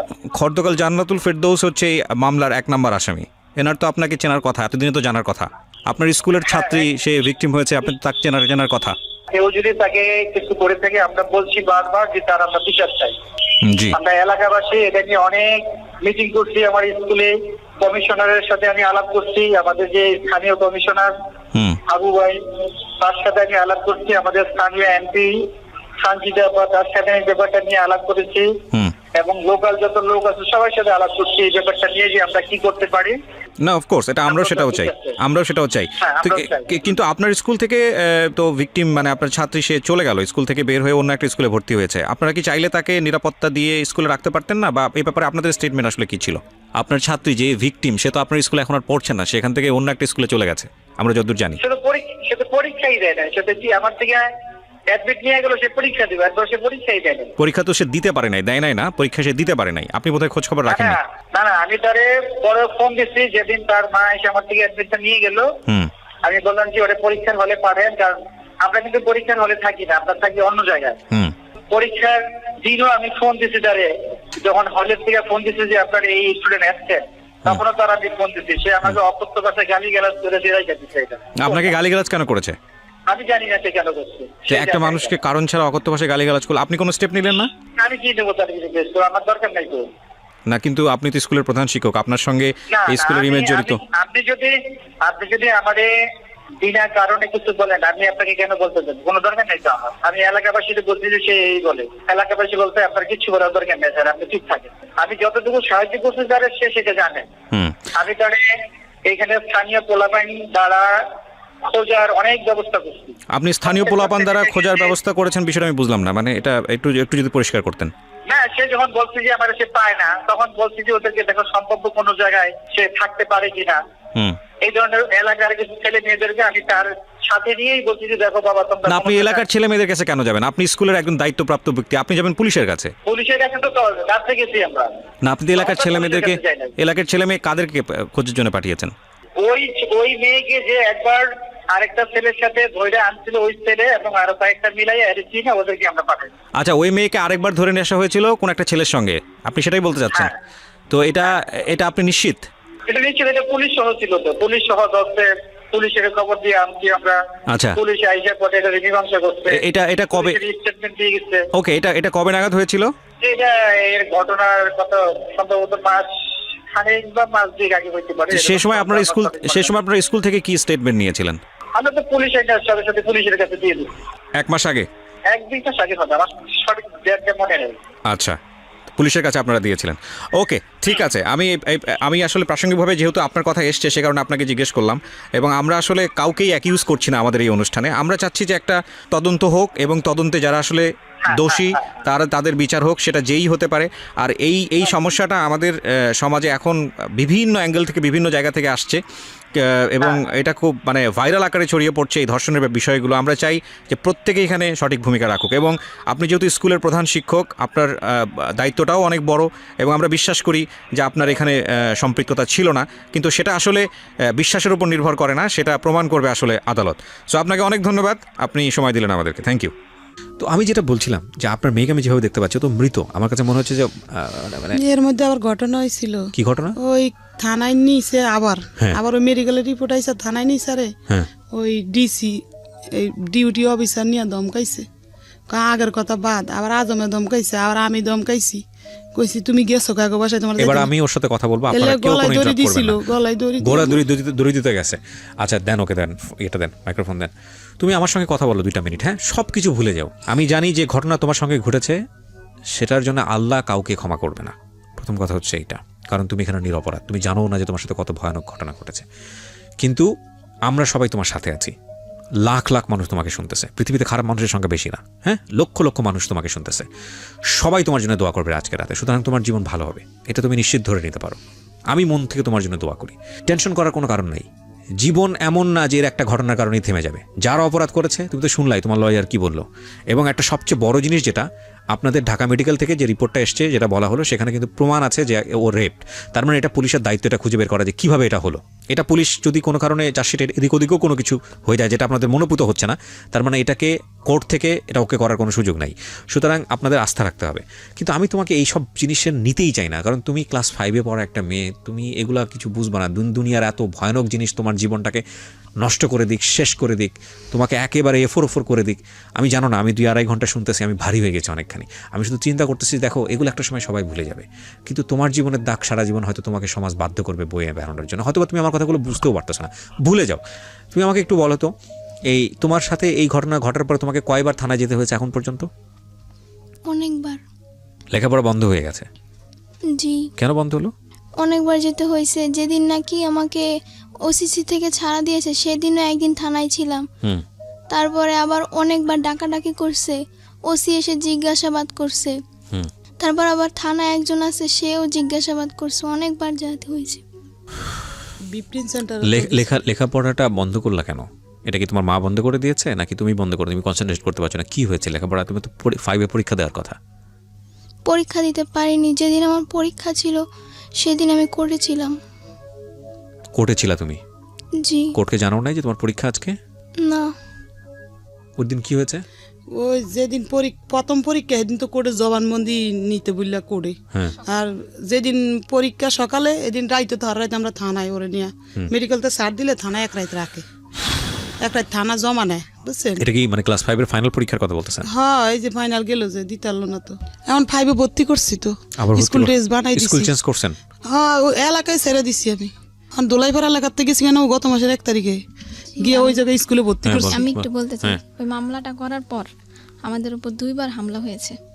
কিসের হামলা? আমাদের আমরা যে দোলাইপাড় ছিলাম যে প্রেমগলিতে, ওই বাড়িতে 12 জন পুরুষ এসেছে। দরজা মানে অনেক জোরে জোরে ই করতেছে। তারপর তোমরা এলাকা ছেড়ে দিয়েছো? তখন আমরা আমার আম্মু পুরা বাড়ির ভাড়াটিয়াদের ডাকছে। তখন ওই লোক কিন্তু আমার মার সাথে অনেক খারাপ আচরণ করছে। কোন লোক এটা? ওনার নাম হলো হাত কাটা আক্তার, ওনার হাতগুলো কাটা। উনি হলো মাস্তান, একজন মাস্তান, সবাই চেনে দোলাইপাড়ে যে মিরাজি বাগের হাত কাটা আক্তার। 12 জন পুরুষ আসছে, ভাড়াটিয়ারা সাক্ষী। তখন ও ঢাকা মেডিকেলে তখন আসছে। আমার আম্মুর সাথে অনেক খারাপ আচরণ করছে যে আপনার সাথে আমরা আলাদাভাবে কথা বলবো, এর একটা মীমাংসা হওয়া দরকার, আমরা মীমাংসার জন্য আসছি। তারপরে আমার আম্মুর সাথে আমাকে নিয়ে শ্যামপুর থানায় গেছে, একটা জিডি করছি আমরা এই ঘটনার প্রেক্ষাপটে। জি। আর ওই দিন সকালবেলাও একজন এসেছে, যে ওই যে খন্দকার জান্নাতুল ফেরদৌস যে ঘরে যে একটা মেয়ে থাকে মিতু, ওই মিতু একজন লোককে নিয়ে আসছে। ওই লোক আমাদেরকে খুঁজে পায় নাই। আমরা সকালবেলা মেডিকেলে ছিলাম, তো আমাদের বাড়িওয়ালার কাছে কি না কি জিজ্ঞেস করার পরে চলে গেছে, আমাদেরকে পায় নাই। ওই জিডির কাগজ আমাদের কাছে আছে। তারপরে কিছুদিন আগে যে আমার আম্মু যে কোর্টে গেল, সিএম কোর্টের বাইরে, সিএমএম কোর্ট, জি সিএমএম কোর্টের বাইরে আসামি পক্ষের লোকের আমার আম্মুর ওড়না ছিঁড়ে ফেলতে নিছে। আমার আম্মুর উপর মানে যখনই দেখে খারাপ কথা বলে, তারপর আমার আম্মুকে হামলা করতে চায়। কোর্টে তো ওকেও নিয়ে যেতে হয়? না ও যায় ওকে না, নিতে আমার হয় না। আম্মু বাদী, আমার আম্মু যায়। তো আমার আম্মু কোতোয়ালি বাদী আপনি? থানায় একটা জিডি করছে সাধারণ, হামলা হওয়ার পরে সাথে সাথে আমার আম্মু একটা জিডি এবং করছে। আপনারা জায়গাটা ছেড়ে দিয়েছেন। জি, আপনি জি। এখন কি করেন পেশায়? ওই কাপড় বিক্রি করি। কাপড়, এই বোরকা পরে কাপড়? ওই আরানের আগে কইলাম না কিস্তি পাইছি, এই টাকা দিয়ে মাল উড়াইছি, বেচতে পারি নাই তো। আমার কিছু বলার আর নাই। ঘরে প্রিয় একটা শ্রোতা। আলমারি আছিল, ওইটা 10,000 টাকা বিক্রি করছি। একটা আলমারি বানাইছিলাম ওই কাপড় চোপড় রাখার লেগে, মানে এটা বিক্রি করে লাইছি। এটা দিয়ে যে গাড়ি ভাড়া বুড়া দিয়ে কোর্টে যাই, ওই টুকটাক করে উকিলের 200-300 টাকা এই আলমারি বিক্রি করার টাকা দিয়ে? হ্যাঁ, বেচ চালাইছি, ওটা দিয়ে চলতেছে। একটা কথা বলতে পারি শুধু, ইতিহাসের জঘন্যতম একটা এপিসোড প্রচার হলো আজকের এই জীবন গল্পে। আমাদের যে মনুষ্য পরিচয় না, এই মনুষ্য পরিচয়গুলা, আমরা ভয়ানক খারাপ মানুষ। আমার এই সব মানে সিলেবাস এই খুব সুন্দর করে কথাবার্তা বলা, এগুলো সব থেকে বের হয়ে আসে ভিতর থেকে, যেগুলো আসতে সেটা আমি বের করতে পারতেছি না। আমি সরি টু সে, আমরা ভয়ানক রকমের বাজে মানুষ। আমি সাধারণত কখনোই মানে এতটা বেশি পেসিমিস্ট, মানে এতটা বেশি হতাশ হই না, এতটা বেশি ঋণাত্মক কথাবার্তা বলি না। বাট আজকে আমার খুব বলতে ইচ্ছে করছে, কেন জানি। লেভেল থাকা উচিত তো, তাই না? মানে একটা হচ্ছে, এটা তো অবশ্যই একটা পারভার্টনেস, ভয়ানক রকমভাবে বিকৃত মানসিকতার যারা, তারা এই ধরনের শিশু যৌন নির্যাতনের সঙ্গে জড়িত। কিন্তু এইটা ঘটনা ঘটে যাওয়ার পরে যে সিস্টেমের মধ্যে এদেরকে আমরা বেঁধে ফেলছি সঠিক বিচার পাওয়ার জন্য, হয়তো সেটার প্রয়োজনও আছে। এটা কি আরেক ধরনের রেপ না? একটা মানুষকে শেষ করে দেয়া না? এটা তো ভয়ঙ্কর রকম ভাবে, আমার কাছে সেটাই তাই মনে হয়। আপনারা দেখুন, যেখানে সমাজের মানুষের পাশে দাঁড়ানোর কথা, যেখানে সমাজের চারপাশের মানুষ, ওর বাড়িওয়ালা থেকে শুরু করে সবাই পাশে দাঁড়িয়ে বলা উচিত ছিল যে তোমাদের আজকে থেকে আমরা আছি তোমাদের পিছনে, টেনশনের কোনো কারণ নাই, ন্যায় বিচার পাওয়ার জন্য আমরা কাজ করব। সেখানে মাস্তানরা এসে ধমকি দিচ্ছে, সেখানে মাস্তানরা এসে বলছে যে এটা না করলে এটা মীমাংসা করতে হবে, কোর্টে গেলে অন্যার টেনে ছিঁড়ে ফেলছে। আচ্ছা, আমরা কি মানুষ? বুঝলাম যে এই কাজটা করেছে সে ভয়ঙ্কর রকমের অমানুষ, তার মৃত্যুদণ্ড শুধুমাত্র এনাফ না, তাকে তো আমি মনে করি কেটে কুকুর দিয়ে খাওয়ানো উচিত। জীবন্ত অবস্থায় একটা হাত কেটে ফেলা হবে, কেটে ওটা কুকুরকে দেওয়া হবে তার সামনে, সে দেখবে তার শরীরের একটা অংশ কুকুর খাচ্ছে এবং সেটা সে ফিল করবে। তারপরে আরেকটা আঙুল কাটা হবে, তারপরে পাটা কাটা হবে, এবং ওই পাটা ঠিক করা হবে, তারপরে ঠিক করার পর আরেকটা পা কাটা হবে, এবং তাকে জানানো হবে 1 ঘন্টা পর তোমার পা কাটা হবে, 2 ঘন্টা পর তোমার পা কাটা হবে, তাকে ভয় দেখানো হবে। তার পরিবারের ফ্যামিলি মেম্বারদের সবাইদেরকে মানে ফোকাস করা উচিত যে এই লোকের এই ফ্যামিলিতে থাকতো, এইরকম ভয়ানক রকমভাবে শাস্তি হওয়া উচিত। ধুকে একটা মানুষকে মারা হবে, এবং ধর্ষণের শাস্তি মৃত্যুদণ্ড, ব্যাস, দ্যাটস নট অল। মেরে ফেলা তো ফিনিশ, কয়েক মুহূর্তের হয়তো বা যন্ত্রণা, কিন্তু প্রতি মুহূর্তে এরা যা ফেস করবে সারাটা জীবন। দেখেন তো একটু চিন্তা করে, এই ফ্যামিলিতে একটা ছেলে আছে, সে তার নিজের মতো সংসার করছে, এখন ছোট্ট একটা বাচ্চা, এই 2 মেয়ে, এবং উনি কাপড় বিক্রি করে।